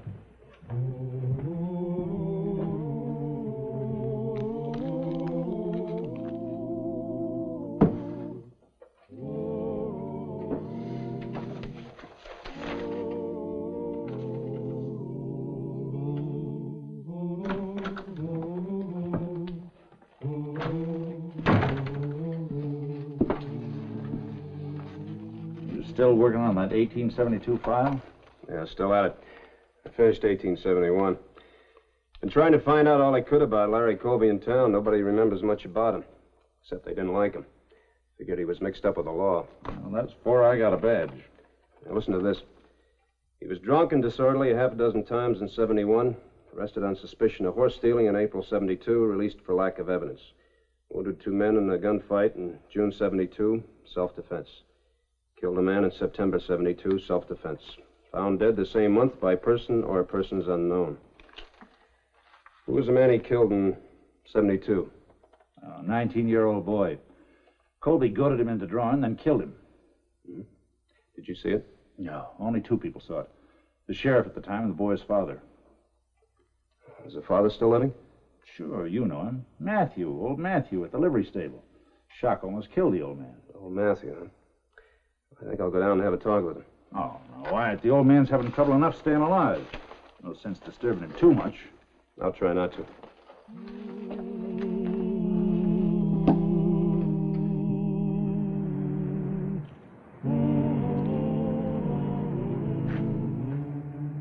Fred Colby, isn't it? Yeah. I'm Pete Burley. Oh, sure. You're a friend of my brother's. His best friend. Did you find out who killed him? I sure tried. But outside of a pretty good hunch, I had nothing to go on. It couldn't have been anybody but Jake Antrim, the way it looked to me. How come you didn't do something about it? Well, Antrim had a lot of friends. I got shot at a couple of times, so the rest of the boys. The gang just sort of broke up without Larry to hold it together. I've been drifting around here ever since. What gang are you talking about, Burley? Didn't Larry ever write to you about us? There were 6 of us all together. We had this town by the tail, let me tell you. Larry was the brains and the fastest gun. He was pretty good with the women, too. You heard about old Antrim's daughter, didn't you? Yeah. I heard she and Larry were going to get married. Larry wasn't the marrying type, if you know what I mean. He just did that to try and get Antrim to make him a partner. Worked, though, didn't it? Not exactly. Antrim wouldn't go for it. So Larry made a few little threats. Against the girl? Yeah. First thing you know, Larry was a partner. That makes you a partner now. You seen old man Antrim? Yeah. How'd he take it? Not good. I didn't figure he would. Fred, I came up here figuring on taking up with you where I left off with Larry. How do you feel about it? Depends on what you mean. Oh, you know? No, I don't. Well, first we put in our own dealers at the saloon like before. And we take in twice as much. Then we get rid of old man Antrim altogether. You're a liar. What? I said you're a liar. Larry might have been wild, but he wasn't crooked. Boy, have you got a lot to learn about your kid brother. Shut up. You ain't got as much sense now as you had when they sent you up, have you? Out of my way, Burley. If Larry was alive right now, he'd spit on you. But since he ain't, I'm going to do it for him.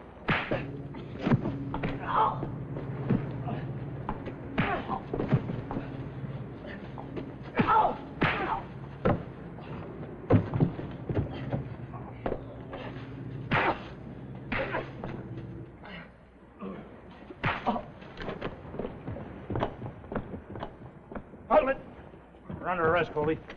Get over to the jail, both of you. Come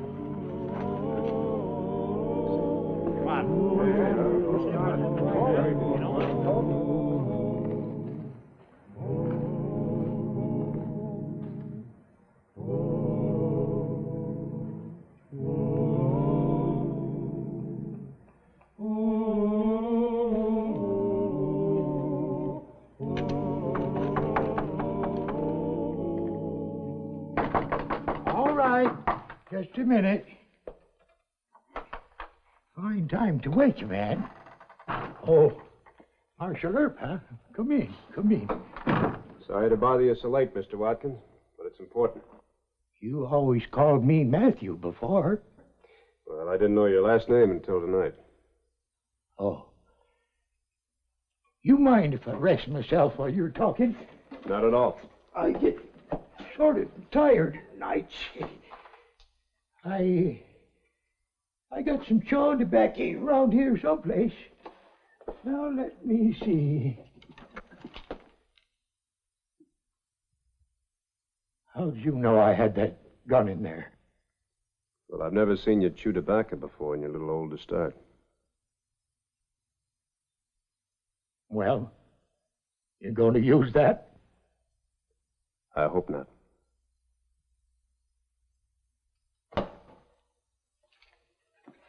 I never murdered nobody. It was self-defense. And I wasn't trying to hit that elder Colby last night neither. Just scare him. Why'd you cut down on me just now? I guess you'd figured it out. Come to take me in. Then I figured I'd never be taken off to hang for killing a snake like Larry Colby. But I guess it don't much matter now, one way or t'other. Anyway, I couldn't shoot you. You always been good to me. Mr. Watkins, I want you to come with me for a little while. I want you to talk to Fred Colby.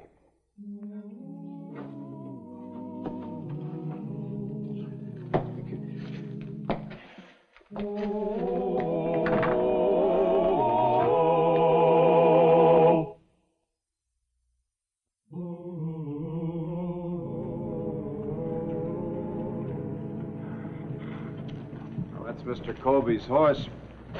It's all saddled up. Looks like he's getting ready to leave town. I was afraid that he was pretty upset last night when old man Watkins told him the truth about his brother.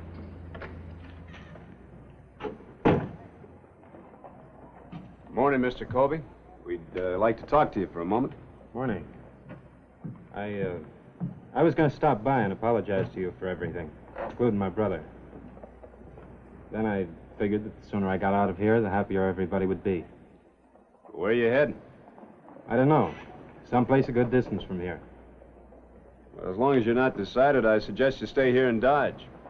I agree, and besides, I believe I owe you some money, Mr. Colby. No, you don't. I found out exactly how Larry got that partnership. That money doesn't belong to me any more than it did to him. I agree with the marshal, too. There's plenty of room in Dodge for you. And it was your home. Yeah, it's changed some. For the better, I think. Then you'll stay? Thanks. I'd like to think about it. Good. First we'll buy you some breakfast, boy, and then we'll talk over a few things. Oh, Marshal, won't you join us? I will a little later. I'll be checking it inside, Marshal. Thank you, Mr. Colby.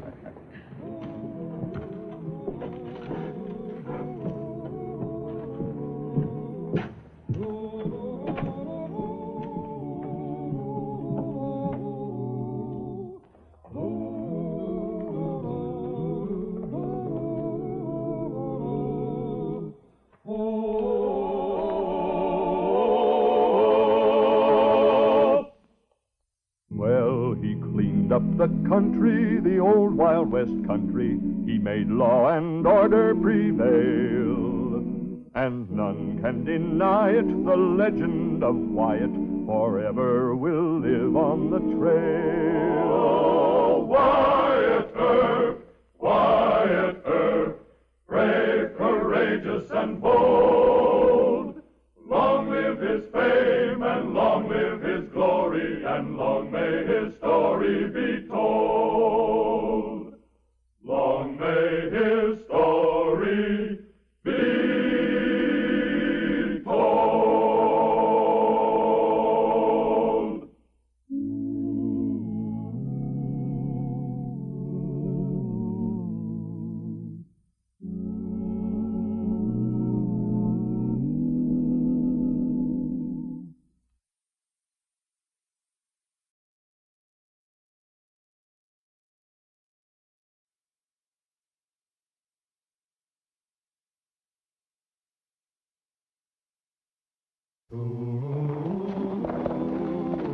Runaway stagecoach right behind me.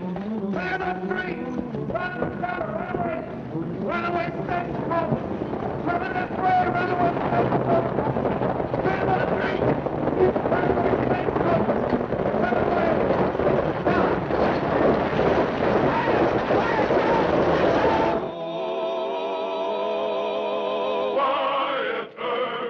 Wyatt Earp, brave, courageous,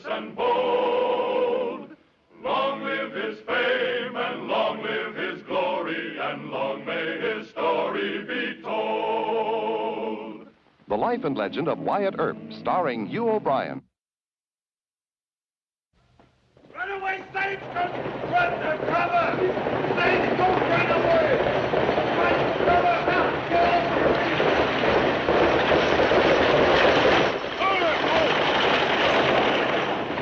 Quiet! Down! Down! Out!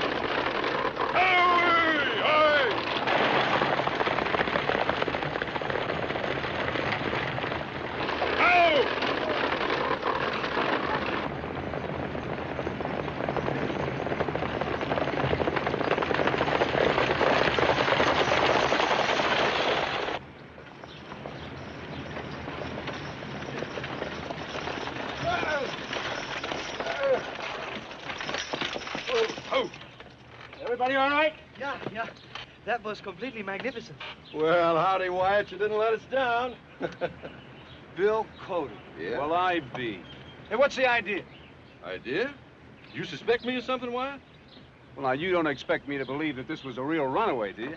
You had these in your hand all the time. Well, Wyatt, I was trying to stop them. Oh, I did my best, but they're mighty spirited animals. Now, you listen to me. Even though you're a good friend of mine, and even though everybody loves Buffalo Bill, you got no right to endanger the lives of... Well, Marshal, we meet again. Are you, Wyatt? Mr. Buntline. Well, Mr. Ned Buntline. So you're in on this, too, huh? Yeah, I'll explain about it later. Come on down, Prince. Come down here and meet the finest marshal in the entire West. Thank you. Your Highness, may I present my very good friend, Marshal Wyatt Earp of Dodge City, Kansas. I'm honored, Marshal. How do you do? Marshal, you have just shaken hands with His Highness Prince Karl Otto Maximilian Francis Wilhelm of Schleswig-Holstein. That's in Germany. Oh. Thank you, Marshal, for saving my life. Ich bin sehr dankbar.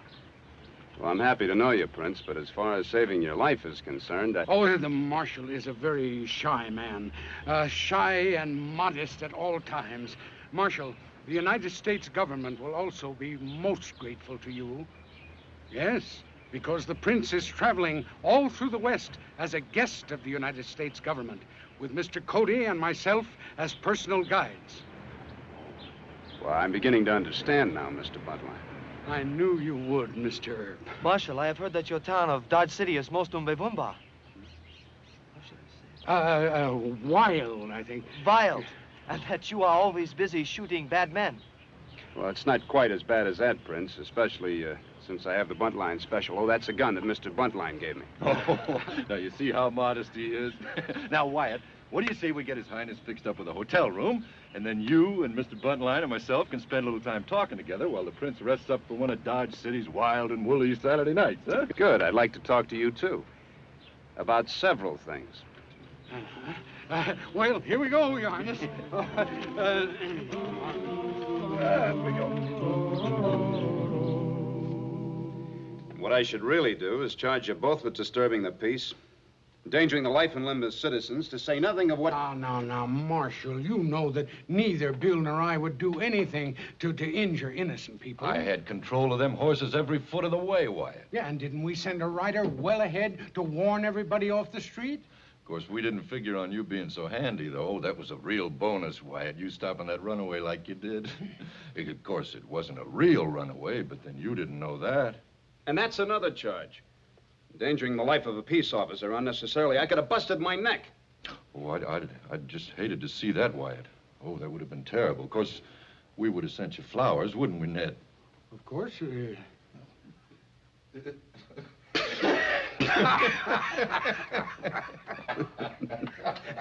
All right, you clowns.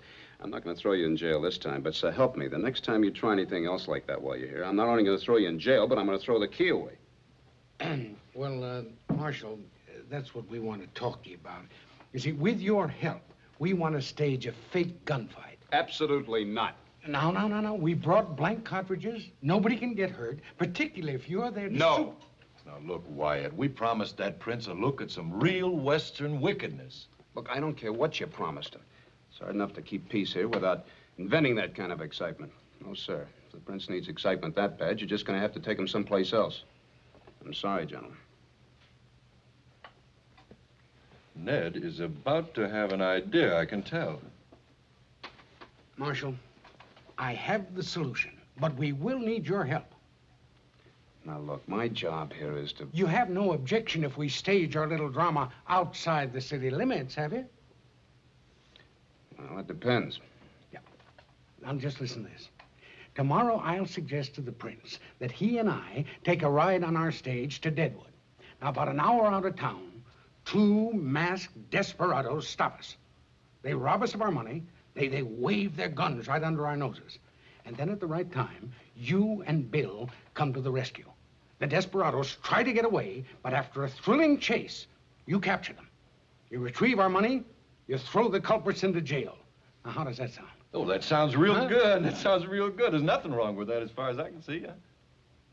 There's just one problem. Where are you going to get the hold-up men?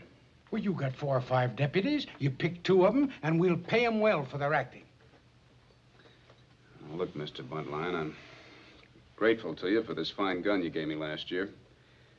And for knowing you, but...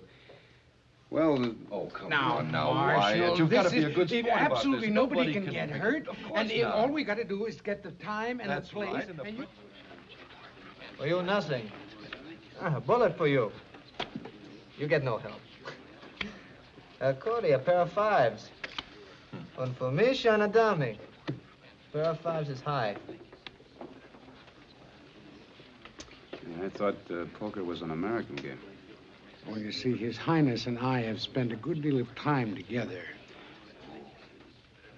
I'll bet 20, Prince. I don't believe that you've got that other queen. Well, it's costing you to find out, Herr Cody. So I'll see you, and I'll bump you 20. Well, can't quit now. I'll see you. Oh, Dad, drink for all my friends, please. And this is for you, Fräulein. You bring me luck. Kaffee Vashanis. All right, somebody. Deal. Oh, now, don't be a bad sport. Oh, let's play the game if we're going to play. That's a mighty valuable piece of merchandise sitting in that chair over there. I know what you're thinking, and it's too risky. Well, it doesn't need to be. Do you realize how much ransom money the government would pay if we happen to... Oh, no.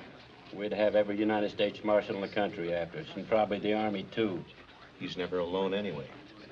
Cody and that other fella never let him out of their sight. Yeah, and what about Earp? He hadn't left him all night. Well, the marshal's generally on duty till 4 o'clock in the morning. Then he sleeps till noon. That gives us 8 hours we don't have to worry about him. Now, the other 2, they're not going to cause us much trouble. I'll go along with you if we just lift that poke he's carrying. But no kidnapping. Yeah, and that goes for me, too. You know, between him and the others, there should be quite a bit of cash. Well, maybe you boys are right. But just the same, one of us is going to keep an eye on him from now on. 3 deuces. Yeah. I have completely good luck, eh, Marshal? You're a good player, Your Highness. You must have had a fine teacher. Oh, yeah, and I'll bet Buntline gets a cut of his winnings, too. Huh? I beg your pardon. He's still winning. I wish him luck. He's better than Sitting Bull. Oh, very funny. Hey, come on, let's play. Do you ever play with him?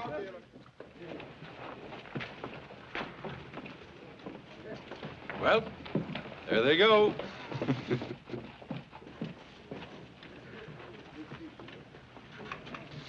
Oh, Hal, you give them a half an hour and then start, huh? If you take the hill trail, you'll be at the road fork about the same time they will.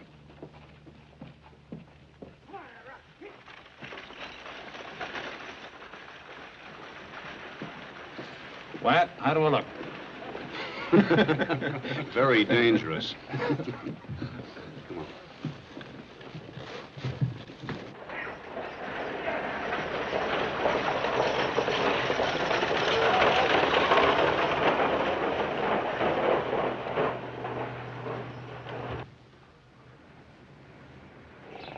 Are you sure just the 2 of them got on that stagecoach? That's right. Neither one of them had a gun that I could see. There it is.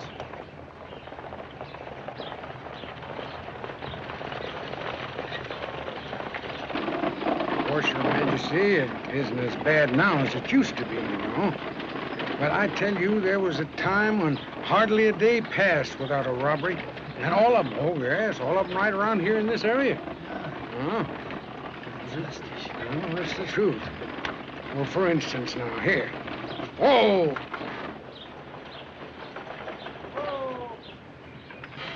Yes, Your Highness, on this very road, I'll venture to say that more than $1 million has changed hands. Fantastic. The blood of many a good man and a bad one is mingled in this dust. All right, boys, get ready. Wait a minute. Highwayman! I knew I should have brought my gun. What do we do now? We don't do anything. These are very desperate men. Just be calm and act natural if you can.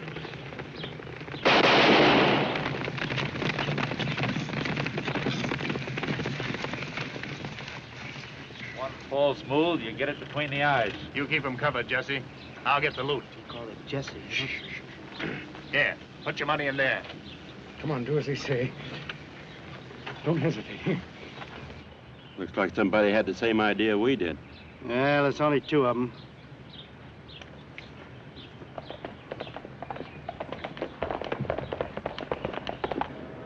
Maybe we just better forget the whole thing. Nah, let's stick around and see the fun. Don't try and follow us. You'll be in trouble. Look, Jesse, someone's coming. Marshal Wyatt Earp, Buffalo Bill Cody. Let's get out of here. Yeah! Marshal Earp! Marshal Earp! Marshal Earp! Marshal Earp! They go that way.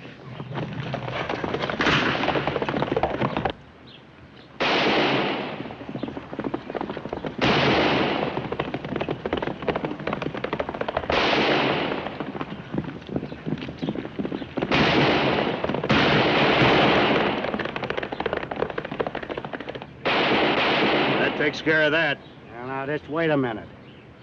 No point trying to rob him now. Their money's gone. I'm going to do what I wanted to do in the first place. Are you 2 with me? Now, hold on, Cagle. Come on, if you're with me. If not, turn around and ride back.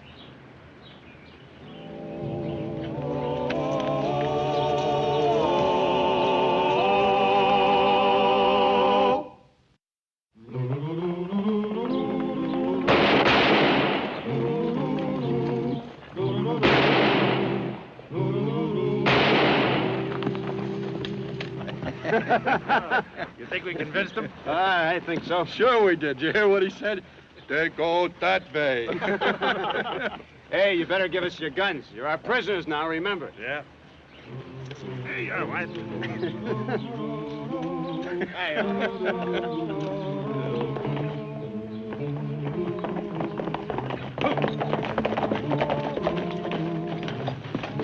You're gone, Wyatt. You think this is another one of Buntline's tricks? I don't think so, Wyatt. That prince is pretty valuable property. Still, Ned might have ridden off with him just to worry us. Hold this. Come here. 3 horses came in from that direction.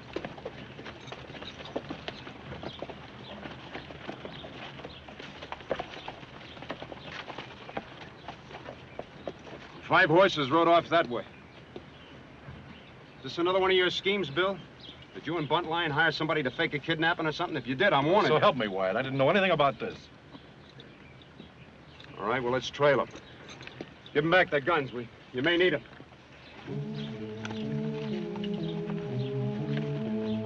Come on, let's go.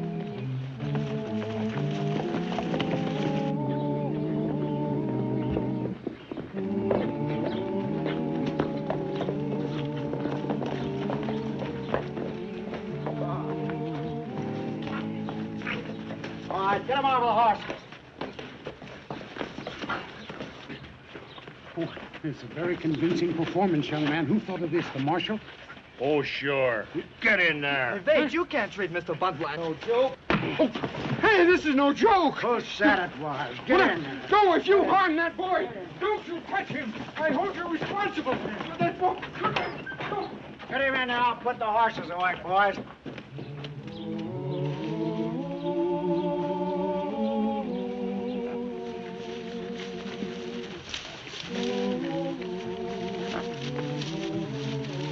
It's impossible to tell whether they came through here or not. You ever been here before? No, sir. Well, this isn't the right trail, I can tell you that. It dead ends in about 50 feet. All right. Let's try it around the other way.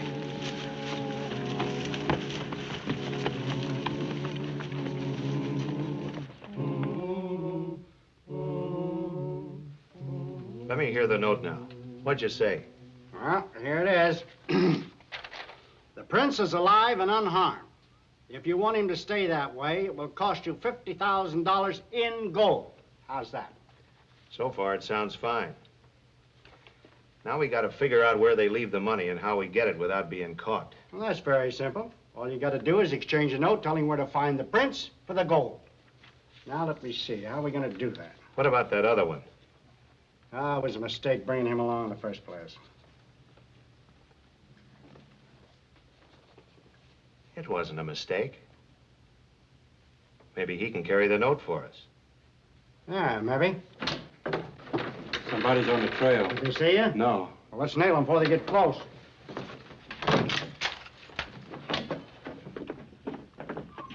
Why don't you take the side of the shack? Come with me, Mac.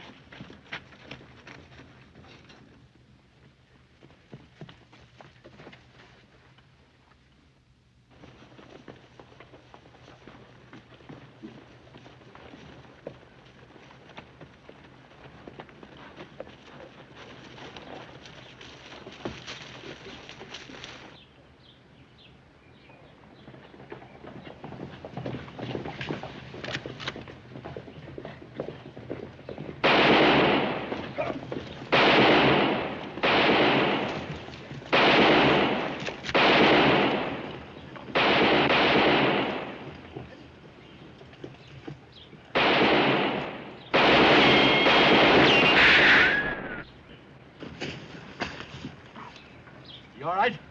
Yeah. Looks like we came the right way.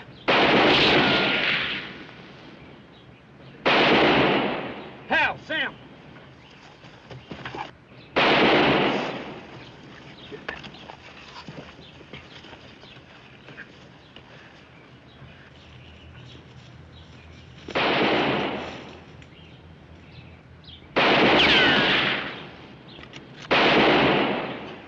It's not bad. You lie here.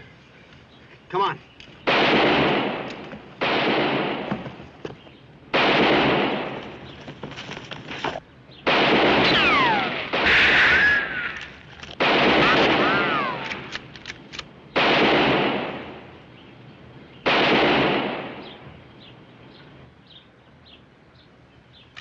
Wait. You stay here. I think I can beat this.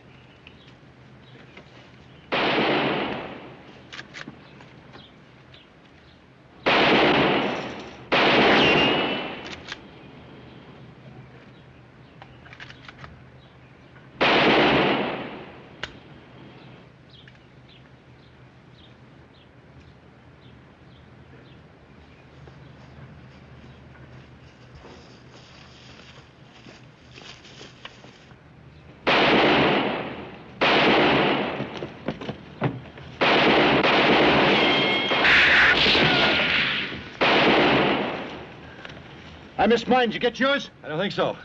We got him respectful, though.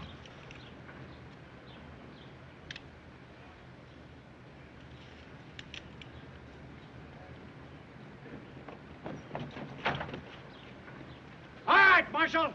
You can still see the prince is alive. And if you want to keep him like that, come in with your hands up. All of you. Can't get a good shot at him. Where are the other two, do you know? I don't know. I'll try to draw the fire. Neither of them can shoot for sour apples. You try to keep me covered. Wait a minute, Phil. All right. For the last time, I'm telling you, come in with your hands up.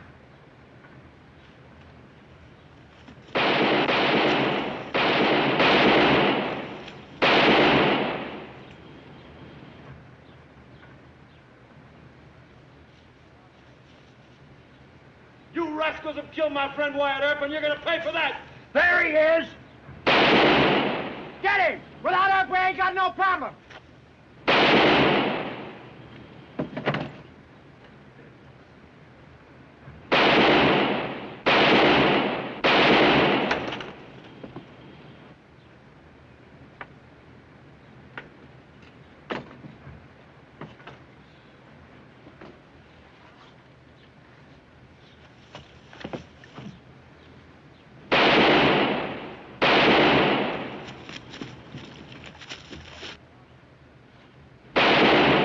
Marshal! Stay back! On time.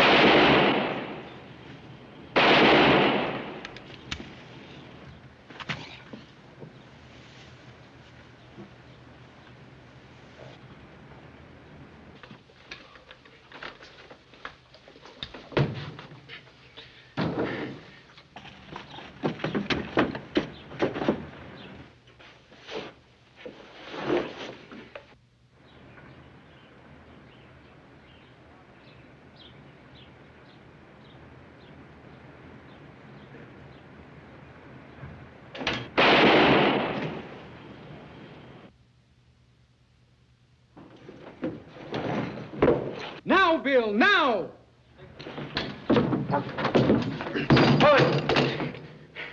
You all right, Mr. Butler? Sure, Wyatt. Wyatt, we thought you were shot. We heard Cody say they killed you. Buffalo Bill's a pretty good showman, thanks to you. It was a trick, and it worked. But I'm finished with tricks, and you know the kind I mean. Yeah, I sure do, Wyatt. I sure do. Thank you, Marshal. Ich bin sehr, sehr dankbar. That's all right, Prince. Now, come on, let's get out of here. There's some wounded men outside. Come on, get up. Thanks, Bill. Let's go. Oh, gosh, my foot's asleep. Get up.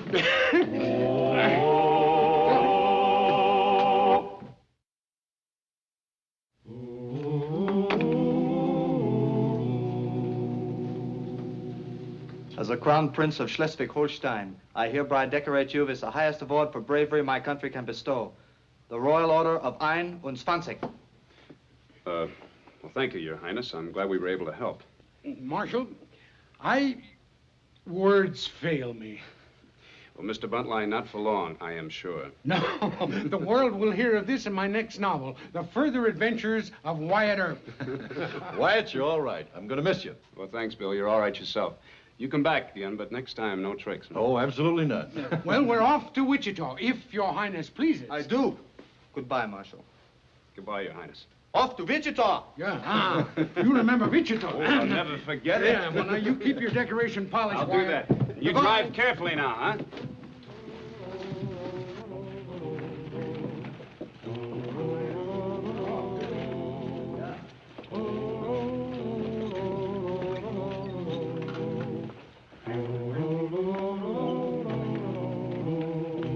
Well, boys, what do you think about the West? You think it's wild enough? Yeah, I think so, Wyatt. So do I. And I'll tell you something. If I ever agree to another scheme like we got involved in yesterday, you got my permission to put me in my own jail and throw the keys away.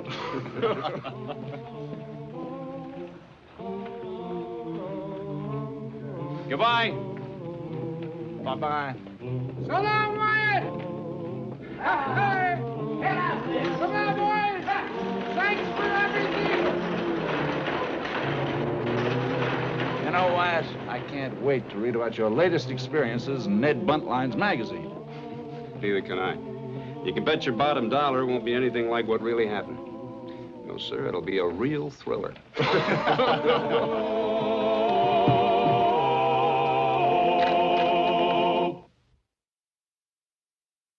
Well, he cleaned up the country, the old Wild West country. He made law and order prevail. And none can deny it, the legend of Wyatt forever will live on the trail. Oh, Wyatt Earp, brave, courageous, and bold. Long live his fame, and long live his glory, and long may his story be told. Long may his story be told.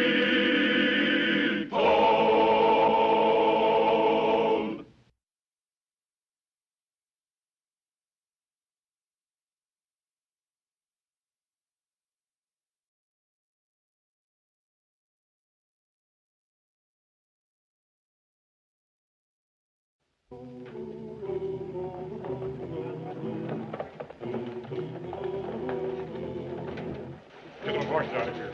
Come on, Eddie. Get this horse out of here. Stack some these kegs here, will you? About 8 gunfighters on each side, the best in the business. You're not going to try to break that up. Mr. Masterson, there's nothing else we can do. Why, we'll be running an Indian gauntlet. I mean, these boys have 45s instead of clubs. Let's move. Oh, Wyatt Earp, brave, courageous, and bold. Long live his fame, and long live his glory, and long may his story be told. The Life and Legend of Wyatt Earp, starring Hugh O'Brien. Cattle wars and fights between railroad men and buffalo hunters were commonplace in the lusty and brawling 1870s. But the great stage line fight known as the Teague-Woodruff Battle presented Marshal Wyatt Earp with something new in organized violence.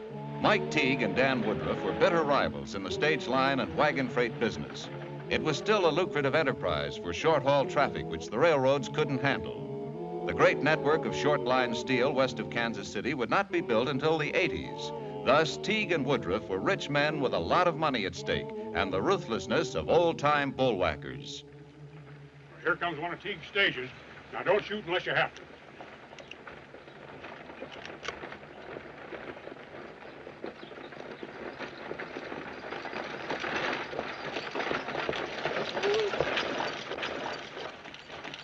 What's the idea? I'm Dan Woodruff, and this is my route. Teague can't horn in, so turn around. Hold it! Well, Mike Teague himself. Trying to play rough, Dan? Just as rough as you want it. This is a public road. Climb down and shove that timber out of the way. No! Unhitch those horses and then turn that stage over. You better get out, folks. There's going to be trouble.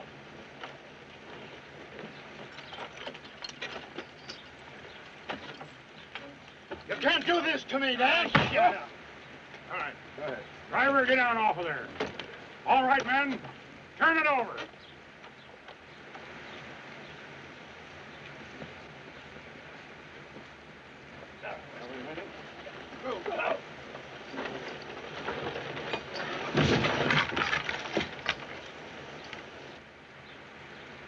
There'll be a Woodruff stage along in about 5 minutes, so take it easy.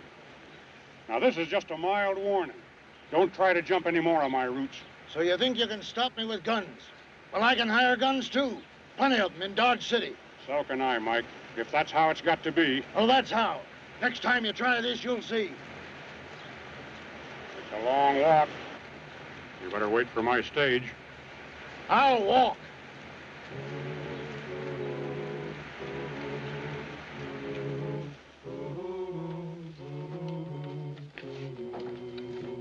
Mr. Mike Teague? Yes? I'm Bat Masterson. Where's Wyatt Earp? He's busy right now. Did you want to talk to me? Sure do. Take over. We'll do our talking in there. All right. And you get $100 a day and expenses. I guarantee you 15 days' work. Cal Pope, Dave Rudabaugh, Kingfisher, and Lee Hall have all signed up already. Hey, that's $1,500. Well, count me in. If Wyatt will give me a leave of absence. Oh, we can use Earp, too. All right, I'll sound him out and let you know this afternoon. Right. Bye, Mr. Masterson. Bye. And that $1,500's clear money. Well, Mr. Teague is hiring gunfighters. Oh, there won't be any fight, Wyatt. Dan Woodruff's just bluffing. Hmm. Well, if you don't want to go yourself, how about a leave of absence for me? Between cattle drives and the town's pretty quiet. Look, Mr. Masterson, I hate to ring the bell on another school session for you, but you're working for the town, remember? Yes, sir. I used to know Mike Teague in Wichita, and any deal of his is apt to be kind of shady.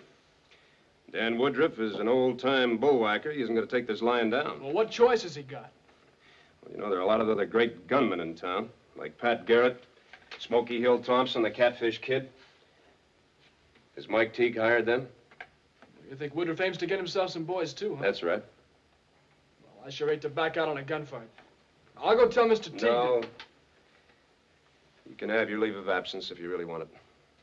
Well, thanks. Thanks a lot. Just one thing I want you to think about, though. Yeah?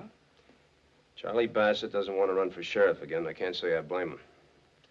I told the county commissioners I thought you could handle the job. Sheriff? Me? Well, you're a little young, but you're as much a man now as you're ever going to be. I wouldn't vote for me. I'm too young. Still, I've been on a trail with Mike Teague. What if he got us into a gunfight or something? That wouldn't look good. Yeah, I better think about it. Good. In the meantime, you run on over to the Dodge Hotel. There's a Miss Amelia Woodruff sent word she wanted to see me. Woodruff? Yeah, I think she's Dan Woodruff's daughter. Well, why don't you go? Well, you were supposed to be the woman expert. Yeah? What does she look like? Well, now, that's for you to find out.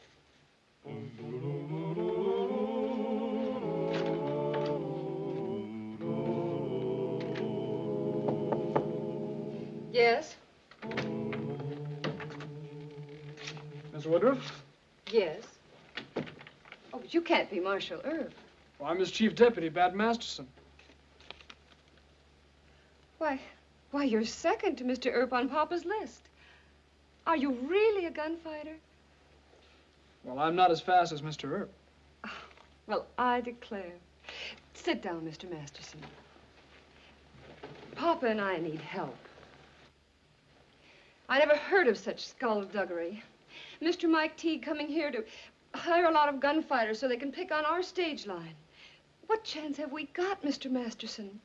Fighting to keep the route that Papa established years before Great Western was ever heard of. Well, there's ways of handling a deal like this. But how? I better wait till your father gets here. Well, is it something you shouldn't tell me? But I've been Papa's right-hand man ever since Mama died. Look, money. Papa trusts me with it. That's what it's going to take. What do you mean? Oh, now, look, I'm not a silly child, Mr. Masterson. All right, Miss Amelia. Tell your father he can handle this in one of two ways. He can hire as many gunfighters as Mike Teague, or pay the men Teague has hired to come over to our side. Our side? Oh, I love you like a big brother. Will you handle it? I'll give you the money right now, and by the time Papa gets in, we'll have all of Teague's men bought off. Well, I can't do that yet. Why? Well, I'm a deputy marshal. I can't go around town making deals with some of these gunmen. They're hoodlums. Well, can't you quit your job? Or ask Marshal Earp to give you a vacation? Well, look, if there's any hitch to it, I'll send for you to talk to Wyatt. Well, is he young enough to be my big brother? Well, the old man sure thinks he is.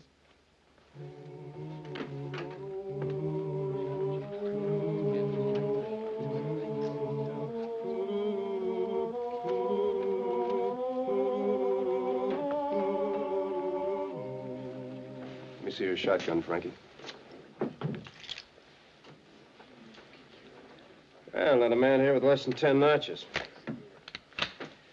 Guess Mr. Teague figures nothing but the best for the Great Western. Howdy, Marshal.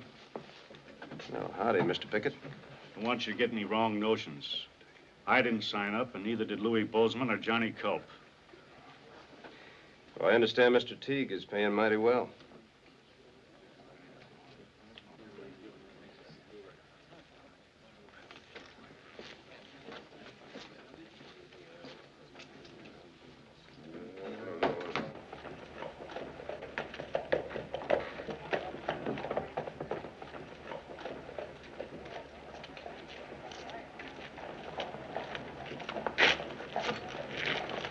You gave Bozeman and Culp and me a break in Wichita. We're paying it back.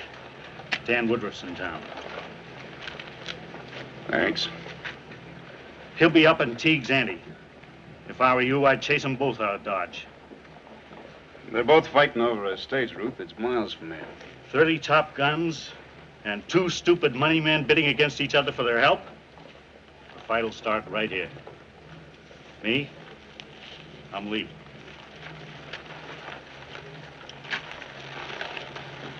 So long, Wyatt. So long, Tom.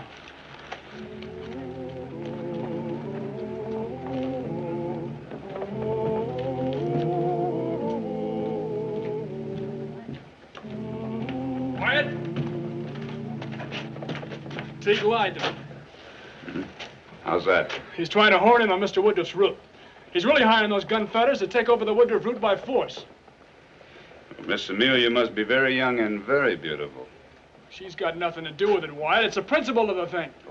Her dad pioneered that route. Harold Teague is nothing but a... Hold it.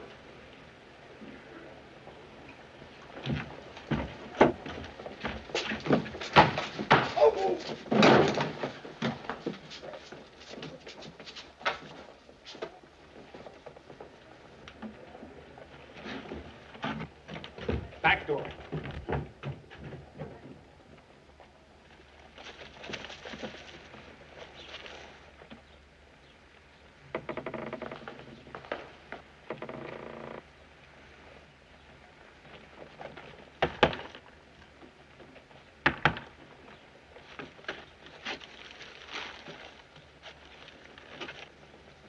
You gonna let him get away? You know, I'll bet that's Amelia's father, the one that took the money. Oh, you loco. Her father's the president of the Woodruff Transportation Company. Remind me to tell you some stories about him. In the meantime, we'll arrest Mr. Teague. Arrest him? What for?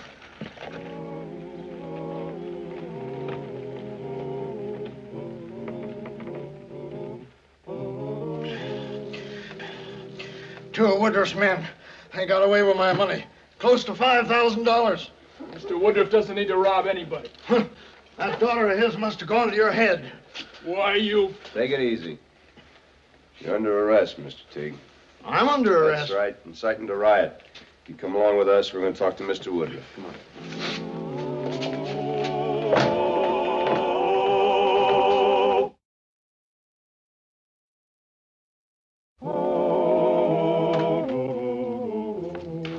We hear you're offering more than Teague.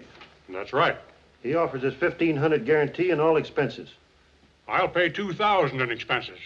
Sounds fine with me, Mr. Woodruff. But let's see your money. Very well. Come on.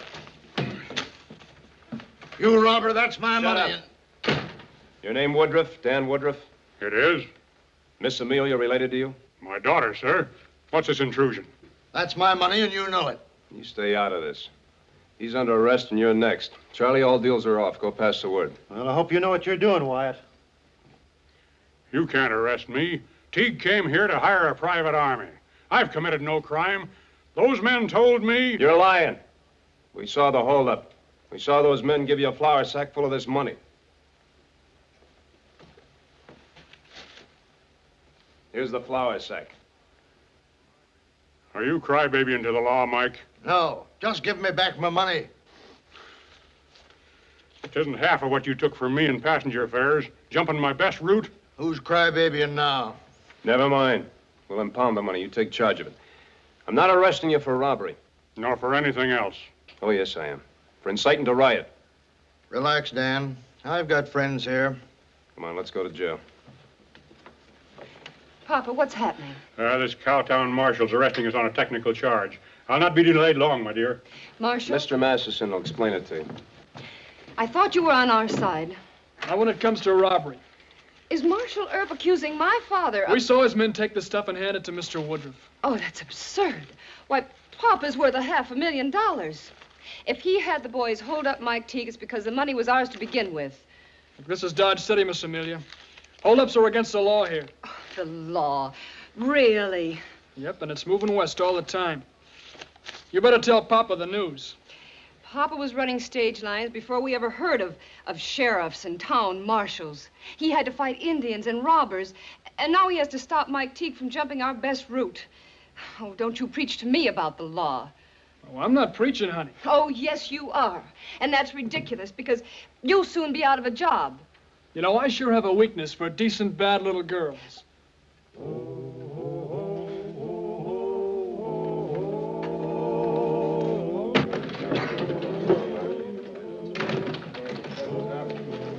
Pat Garrett says to stick around. Teague and Woodruff will be back in business real soon. You know, Tig's got a lot of drag around here. He'll take care of everything. Sit down and pour yourself a drink. And the case just won't stand up, Wyatt. They can say they came here to employ special police. That's not incitement to riot. Well, Mr. Mayor, what about a robbery charge? Teague and Woodruff have been fighting each other for years. But if it came to an issue, Teague wouldn't prosecute. We saw the whole thing. Sure, but what if Teague says it was all a practical joke? No, you'll have to turn him loose. And don't tell me you're trying to head off a gunfight in the streets. We can't hold men in jail just because we think there might be shooting. I think there will be. So do I. That's not a bunch of drunken cowhands Teague and Woodruff are hiring. No, they're all top guns. If they cut loose, there are going to be people killed. But you can anticipate that there's... Yes, sir, I can. That's my job. Now, you can take the risk. Now, Wyatt, don't force me to suspend you again. Sir, I'm suspended. Me too. Yeah? Then I'll have to release Teague and Woodruff myself. Give them back the money. No, sir, not the money. I'm still a United States Marshal. Until Judge Tobin gets back, I won't have a warrant to hold those men, but I can hold the robbery evidence on my own hook. This time, Wyatt, the city council is going to fire you. I'm sorry.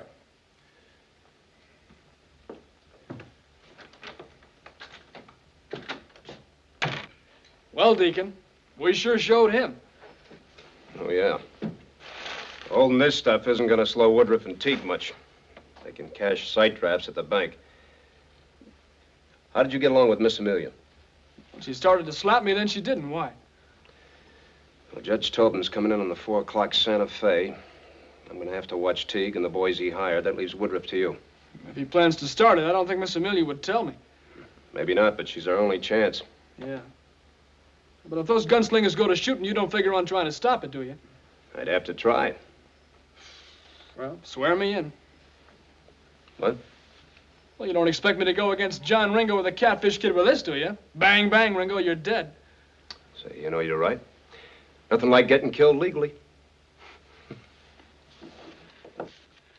And I'll let you fellas in on a little secret. Half of Teague's men have accepted more money from me. We've got Mike outnumbered 2-1.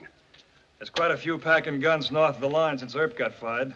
What are we going to do about that? You think they're Teague's men? Mm-hmm. Then put on your guns. Fine, Mr. Woodruff. Let's go, man.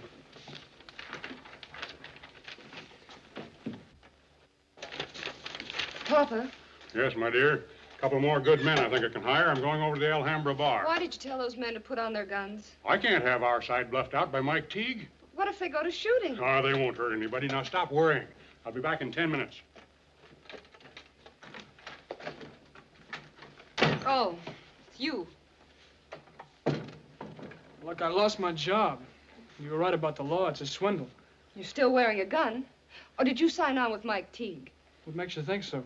Well, I don't know what to think. Some of Teague's men are armed, and Papa had to... Excuse me, I'm going to my room. You scared of a fight? There isn't going to be one. Both sides are bluffing. You know better than that. Let go of me. Look, quite a few were apt to get hurt. You like the idea? I know I don't like you.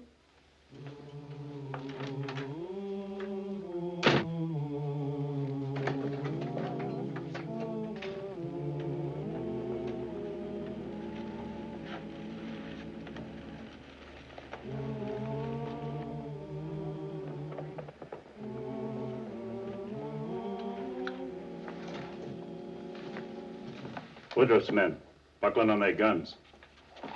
There's a couple behind the barrel over here. There's 2 down the street by the door. See him? Down there. You want to fight? Get your guns.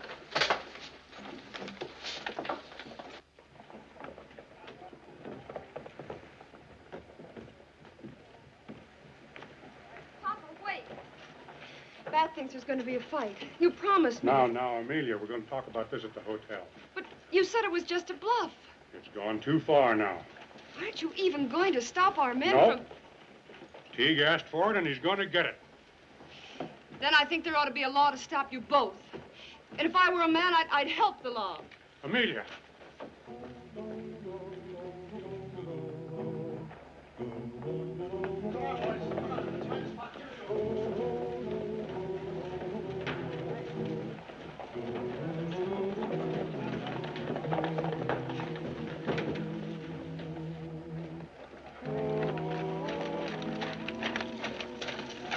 They're getting ready out there. About 8 on each side, maybe more.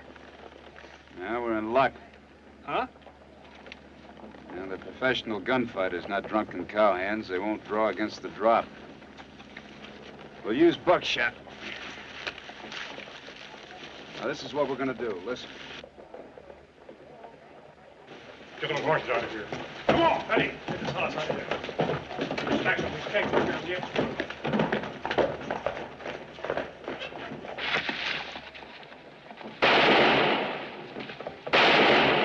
Papa, no! Oh, somebody stop them!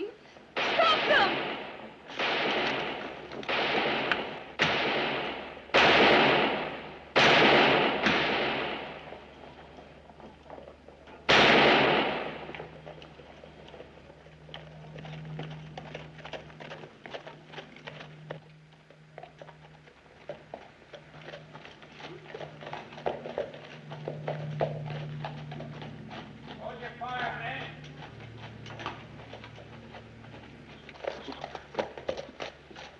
Keep out of this, Masterson. Oh, I ain't in it. Real money, friends. Yes, sir. Real money. Courtesy of Mr. Woodruff and Mr. T. We'll hold our fire, men, if you will. We'll hold. We'll hold. Let's go, men. It's a trick, you fools!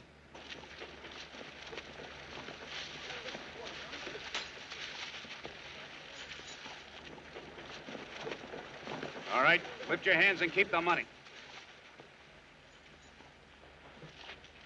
That's it, Mr. Masterson. Keep 'em covered. First one of you goes for a gun's gonna get a leg full of buckshot.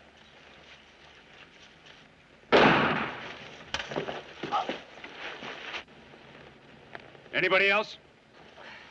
You win, Earp. Kid was a fool to draw against a drop. All right, let's walk to jail. A couple of you pick him up and take him to the docks. Mr. Masterson, you stay with him. The rest of you move. Come on.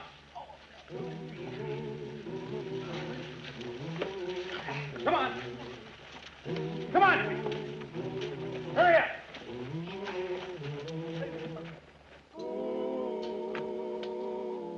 Marshal Earp, you admit that 2 or 3 token shots had been fired, and when you rode in, all firing stopped. No one was hurt. And when you scattered the money, both factions joined hands, as it were. Well, they picked up the money, sir. And so the threatened riot or battle or whatever you call it ended happily. Well, sir, I took them to jail, if that's what you call happiness. Mr. Woodruff and Mr. Teague both deny that they instructed guards to start a gun battle. So I fail to see how a charge of incitement to riot has any validity.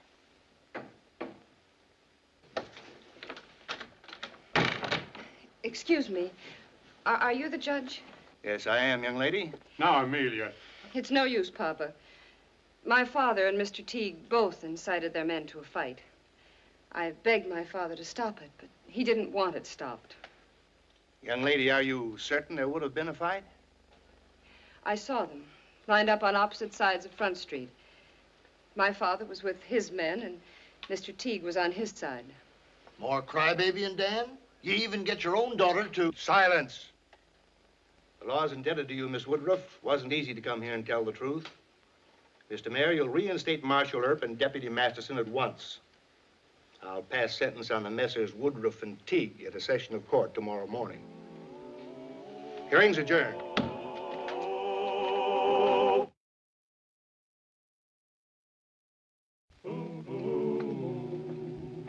You sure got Mr. Masterson and me out of a tight corner. I got my father out of a worse one, Mr. Earp. If he and Mike Teague can hire private armies, they'll go on until a lot of people are killed. I guess I want the law to move west of Dodge City. Well, ma'am, your father's lived a long time in a rough part of the country. You be patient with him. And Judge told him to let him off with a fine. Well, hi, honey. Oh, your father wants to forgive you, and I'd like to take you to dinner.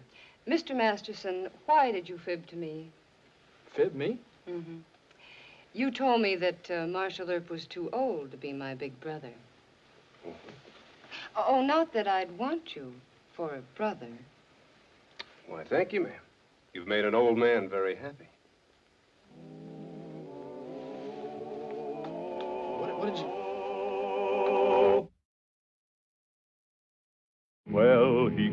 cleaned up the country, the old Wild West country. He made law and order prevail, and none can deny it. The legend of Wyatt forever will live on the trail. Oh, Wyatt Earp, brave, courageous, and bold. Long live his fame, and long live his glory, and long may his story be told. Long may his story be told.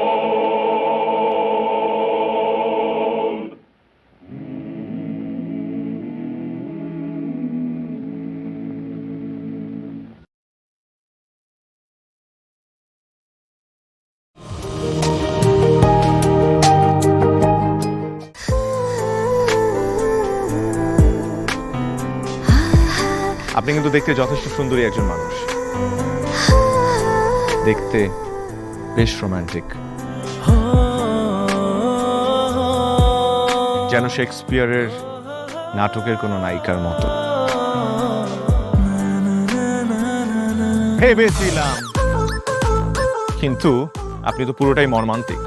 যে কোনো মানুষ আপনাকে দেখে মর্মাহত হতে পারে।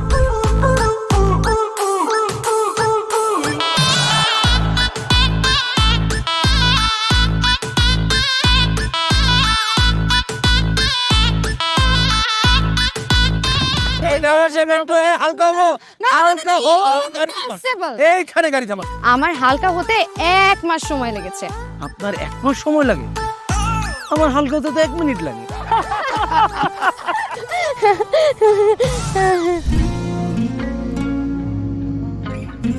আমার কাছে মনে হয় জীবনসঙ্গী এমন হওয়া উচিত যার সাথে আপনি প্রতিটা মুহূর্ত উপভোগ করতে পারবেন, সারাক্ষণ খুনসুটিতে মেতে থাকতে পারবেন,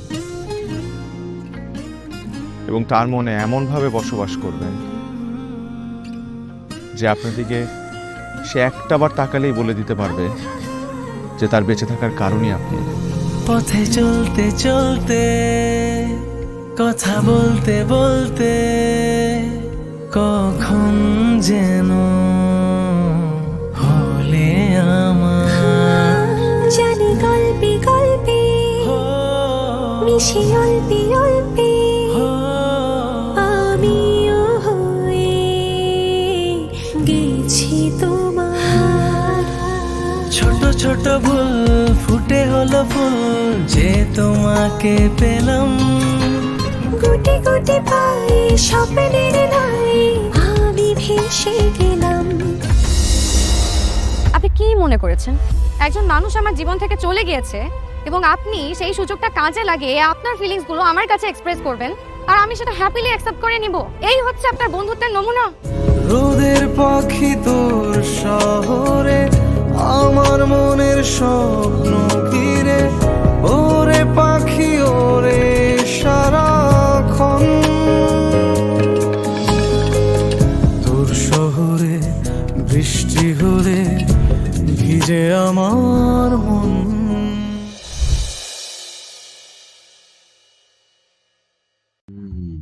Dạ, khổng lồ, một khổng lồ cái gì đấy? Mở doan, cảnh vệ, thần dương, 2 thần dương vật ở nhau, 2 khổng lồ. À không, cảnh vệ sư nha rồi xong. Nhà tranh bài của tớ làm ơn đấy. Đâu đấy, ngày phải đấy nhở? Cứ chơi chứ. 14 lap nhanh nhẹn. Bớt 4 rồi à, 1.2 à?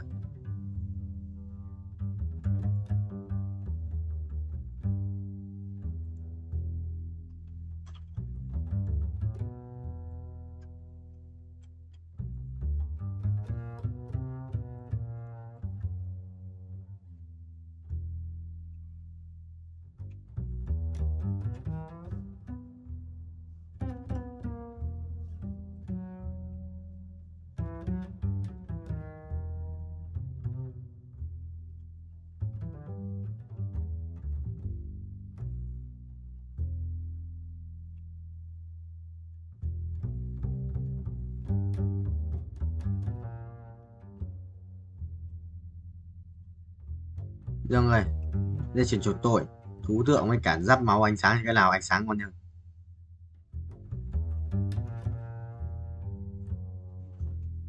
Đây mà.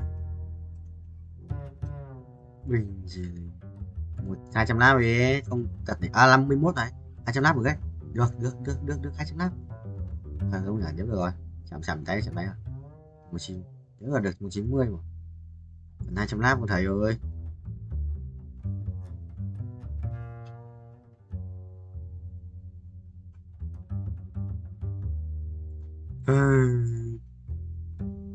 Bớt nếu đủ 80 củ thì bớt lần nữa. Ăn đét vậy. Rồi tao bớt lần nữa. Xong rồi tao mới cút về bên kia. Bớt lên 5 xong rồi mình cút về bên kia. Được.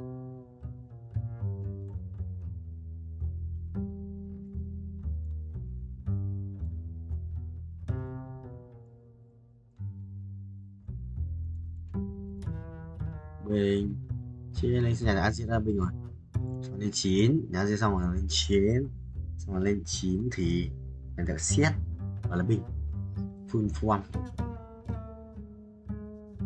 Ở form này có nhắc được cái gì đâu, what chứ sao không nhắc được hắc ám kìa, nhắc được tử thần hắc ám chỉ có June thôi.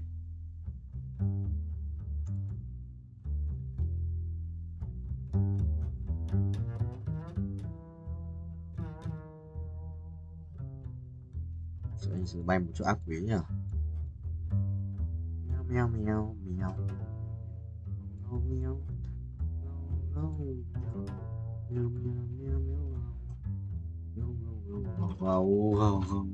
không vậy ăn quay xóa được à đầu ấy à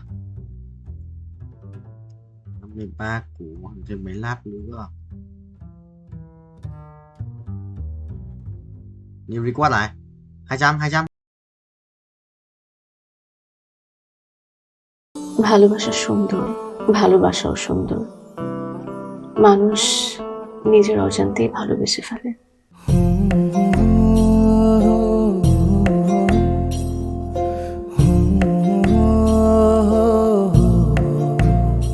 আমারও মনে হয় কি জানেন, আপনার মতো জানাশোনা কাউকে না আমার বিয়ে করা উচিত।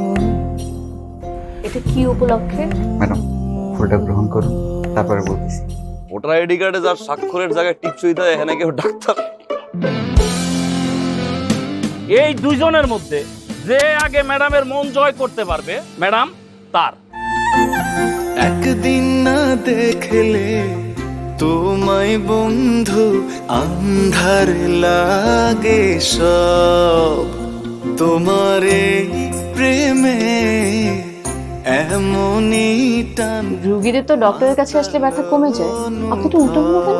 আপনি কি উল্টা? তোমায় ছাড়িয়া যাব মরিয়া, তোমায় ছাড়িয়া যাব মরিয়া, যেও না বন্ধু আমার ভুলিয়া ভুলিয়া। আমার মনে হয় আমার সমস্যা কপালে, ম্যাডাম আমার কপালে নেই, আমার কপালে আছে দাগ।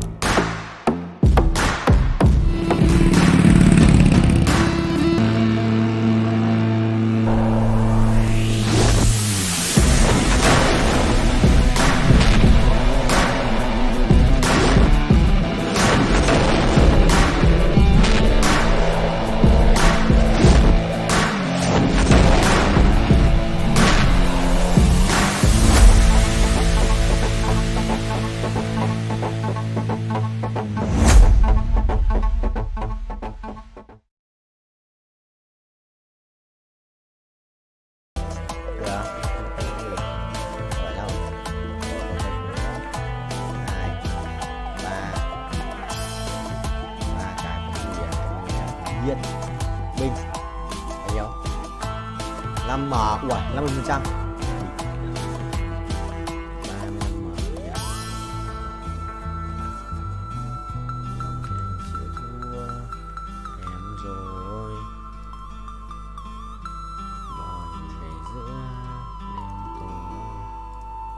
Chuẩn không? Ui ra với bia này, độc dược à? Thôi cút. Không quan trọng, vụ nổ lớn bình. Xét sẵn bài tử thần mà. Điều hiểu xét sẵn bài. Chưa chạm đất, chả thải cái đường đâu mà chạm chứ. Là thấy rồi. Đang xuống rồi, đang vòng xuống rồi, đang vòng xuống. Đang số thì binh sinh linh không? 3, 2, 1. Perfect một lần này. Đấy, kiếm 15 lần perfect không? 100 lần perfect thì đã ăn 6 triệu. Ơ. Nhờ, 7 triệu. Mình cần 50 thôi, đã được 5 củ rồi. 7 củ là bình thường. Chuẩn rồi. Đấy á, đón thêm một nhịp. Đón thêm một nhịp vào mình rồi.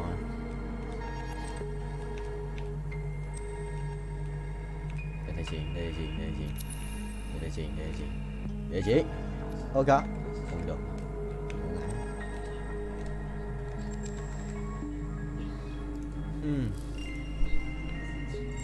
Mất kiếm mà.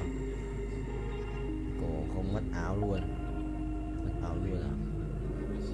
Nhớ còn gì? Phải lấy găng tay.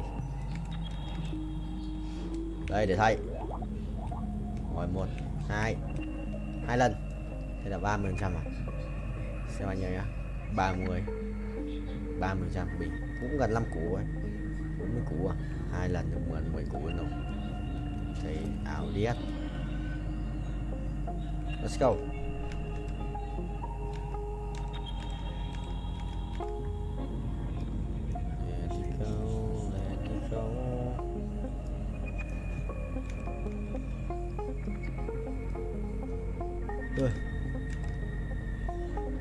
Một chiếc binh chi linh không vậy. Bánh 7 láp à? Vậy 456 triệu coin để rebirth tiếp à? Khó đấy. Anh cần 50 củ này. Phải chừng. Ui, 40 củ tròn. Kiếm tiền thừa điêu ấy. Một lần perfect này. Một lần perfect.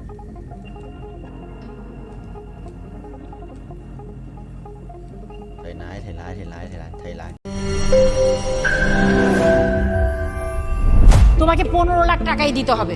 তুমি যদি দিতে না পারো তোমার বাবাকে call দাও। তোমার যত জমি জিরাত বাড়িতে যা আছে এগুলো বেচা হইলেও তোমরা আমাদের টাকা পাই করে শোধ করবা।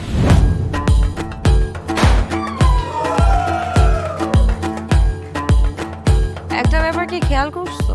শহরে কিন্তু দুইটা রূপ, রাতের এক রূপ, দিনের আর এক রূপ। বেঁধেছি ঘর হৃদয়ের পর গাঢ় সবুজ ওই গহীন বনে। আরে ব্রো, সবসময় চিল থাকতে হবে, কিচ্ছু মাথায় নেওয়া যাবে না। ভালোবাসা হচ্ছে একজন আরেকজনের উপর ভরসা করে, একজন আরেকজনের হাতের উপর হাত রেখে এই জীবনটা কাটিয়ে দেয়। কিছু মানুষ এই রাত জেগে থাকে আর টাকার বিনিময়ে সুখ খুঁজে। বসুন। এখন তো সিরিয়াস হওয়া উচিত, তাই না? আমি তো কোথাও যাচ্ছি না পার্টি করতে। তুমি কেন যাচ্ছ? কেন বন্ধ করতে পারতেছো না বলো তো?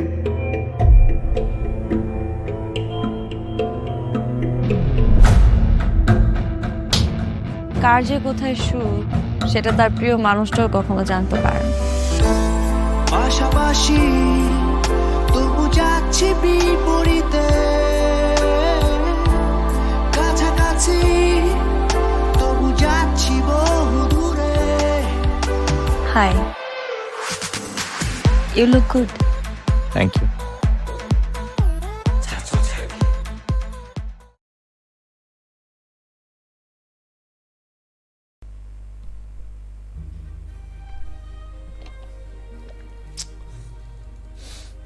Tao muốn nhỉ?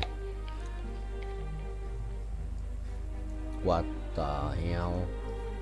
Chuẩn đã. Cú thét. Có lẽ nào anh vội quên đi, và có lẽ nào 500 củ ấy. 614 củ à? Thế mình kiếm 100 củ nữa xử là có nổi không? Ôi à, không rồi. Anh đã ấn vội rồi. 62 triệu rồi. 62 triệu rồi. Cũng một lần quay được gần 100 củ ấy. 100 củ không? Mình quay được 400 lap à? Được. 400 lap phải được 100 củ.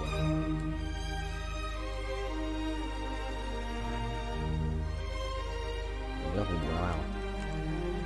Vương miện định mệnh. Rồi xong, biết đánh bài gì rồi.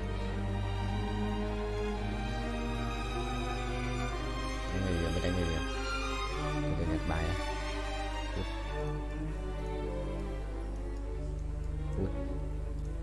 Có lẽ nào em vội quên đi và có lẽ nào quên đi có lẽ nào anh trong tâm trí em. Ôi dạ cho cái này à? Mà vậy nào. Xong đi. Vua tối ưu Aria bạn này mèo mèo mèo mèo mèo mèo mèo mèo mèo mèo mèo mèo mèo mèo mèo mèo mèo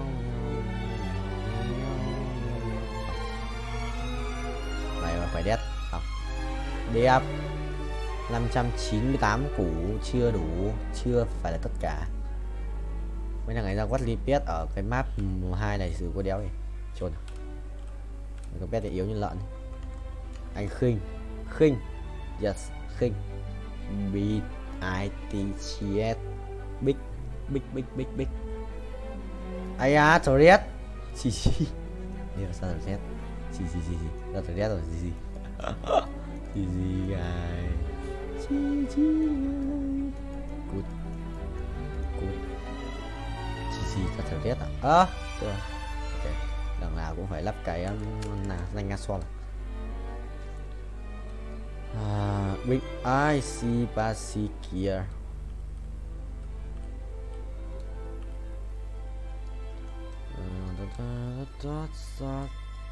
ủa chôn bố Hiếu béo đang playing Space War cái gì vậy? Ui ôi nháy phát 2 lần chuẩn không vậy chóm chuẩn đét cho thôi chuẩn và đét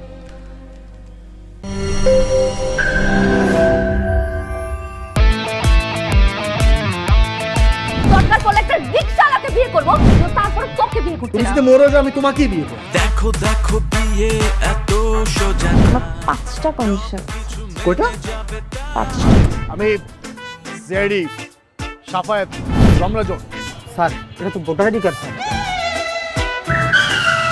বাড়িতেই করবেন নাকি হোটেলে?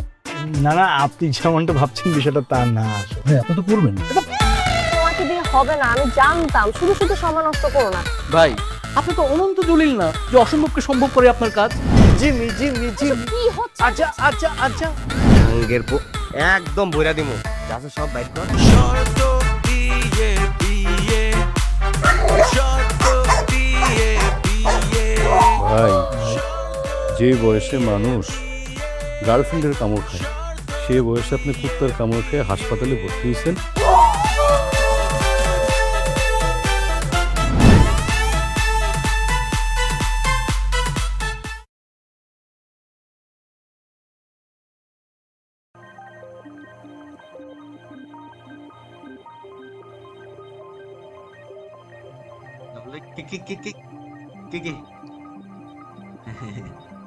Cái chắc chắn mấy ngày toàn ở đâu ấy ui Hiếu béo làm chắc giải điếc rồi sao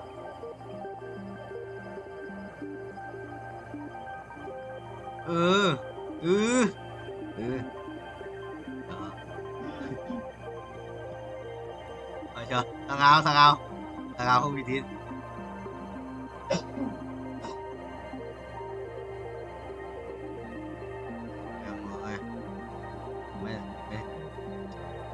được mấy thằng đệ mà ui tao đây làm vũ đảm bảo mày nha xong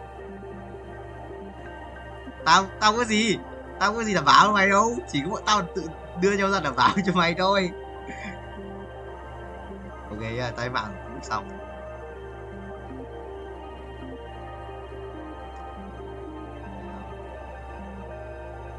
thấy không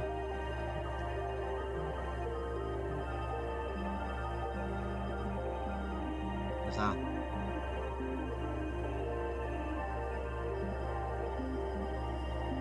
what the hell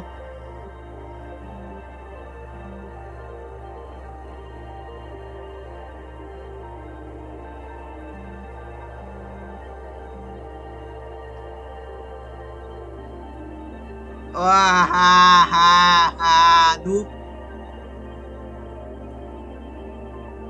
Nói chuyện đi. Nói chuyện.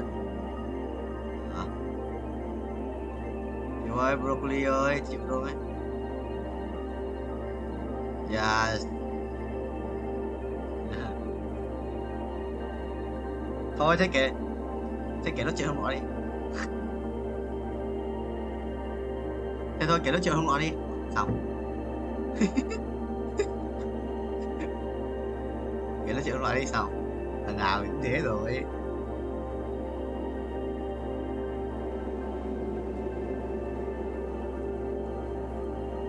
Không, chỉ là không ở được khung thôi, không ở được khung cái gì. À, thôi mấy thằng em đi để bọn anh nghe chuyện tí.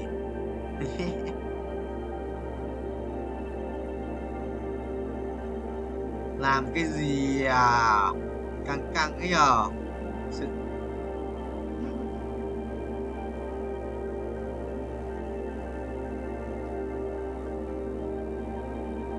Vui nhé. Vui. Gì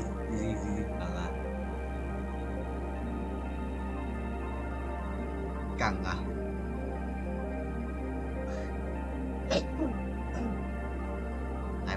Lại còn chơi cùng nữa.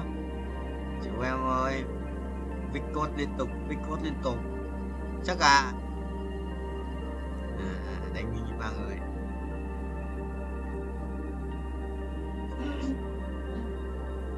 Nhưng có làm gì đâu, thằng ấy có làm gì đâu. Hiểu béo. Phải chưa? Có ghẻ đâu, nhưng mà ý là liên quan gì thằng yêu Khôi đâu. Ý là có liên quan gì nó đâu.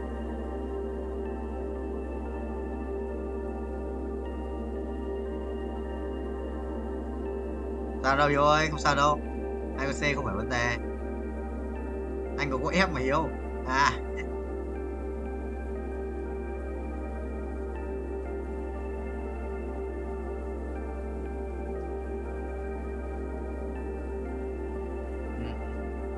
Thấy chưa, bảo mà Hiếu.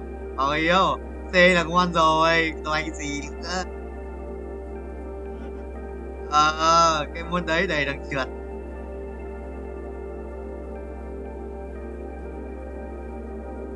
Có anh team 1 team 3, 2 con A.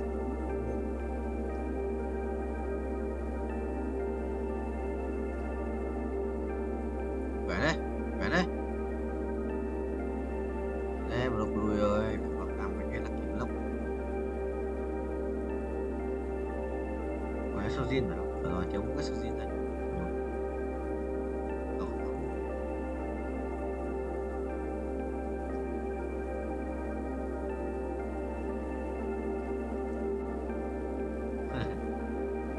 Để dễ lắm mà.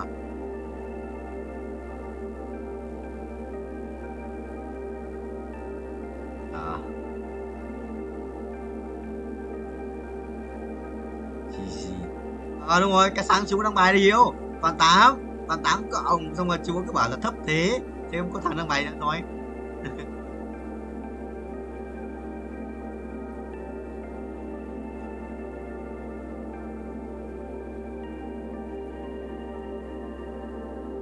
Có thấy không?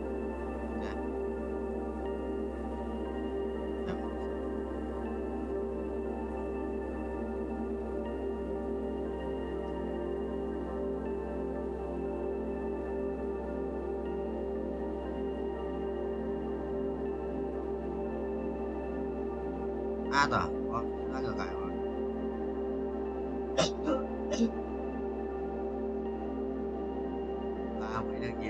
Ba mấy thằng Hiếu à?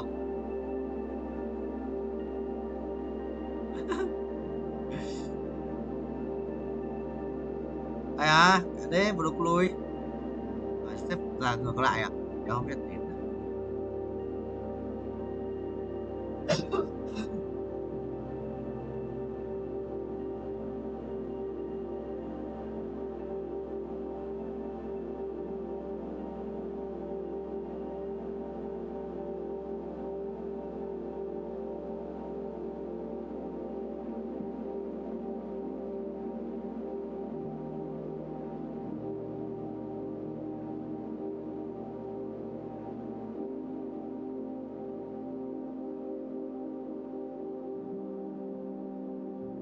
không? Ôi đâu? Ơ? Ơ?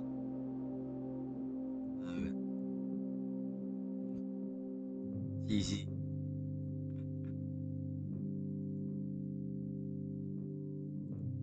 À, mà dòng. À.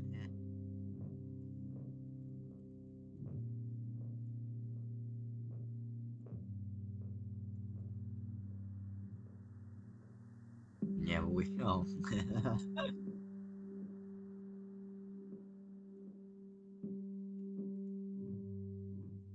Sao cứ ấn thấy tanh tanh rồi.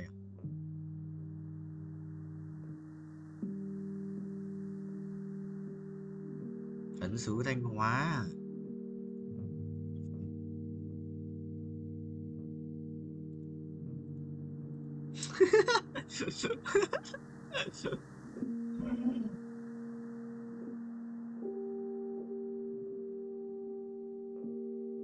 Đứng im.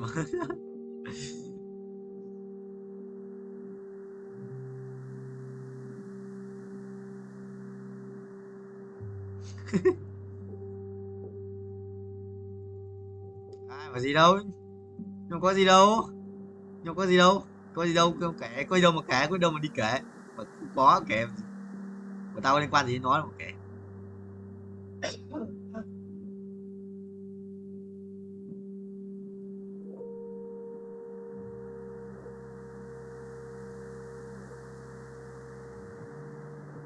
Ừ.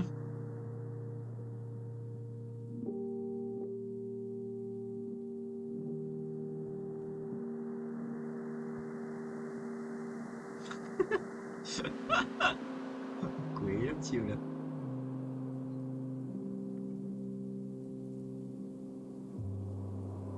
Đèo.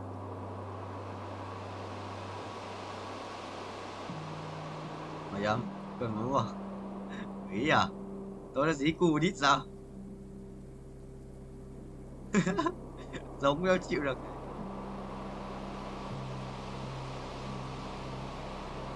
Càng gậy cay như đẹp trai như broccoli. Ô, lý biết không à? Đi rồi. Và ô, máu á. Phải chưa? Ban gì 97 à? Tôi cũng vậy à? Cái gì đây? Tao có nghe nhầm không?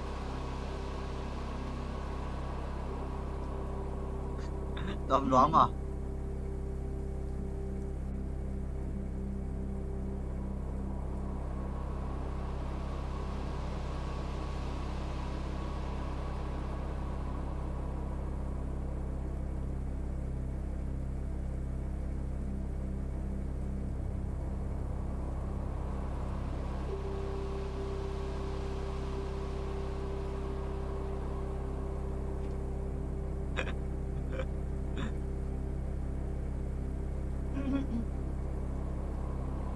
Anh phải năm nay lớp 12 mà Quang, phải năm nay lớp 12 mà. Mạnh ấy.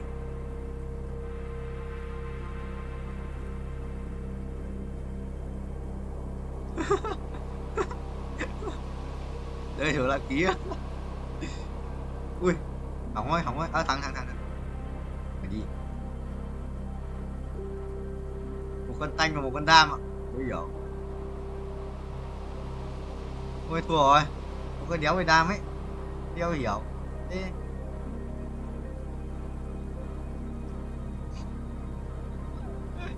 chết mẹ đi à. Đợt nó 2 cái 7 nó bằng tuổi của anh Quang.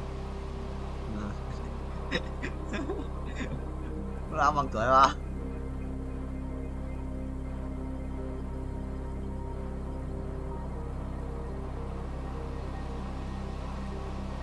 À, 3 giờ 6 giờ mới học.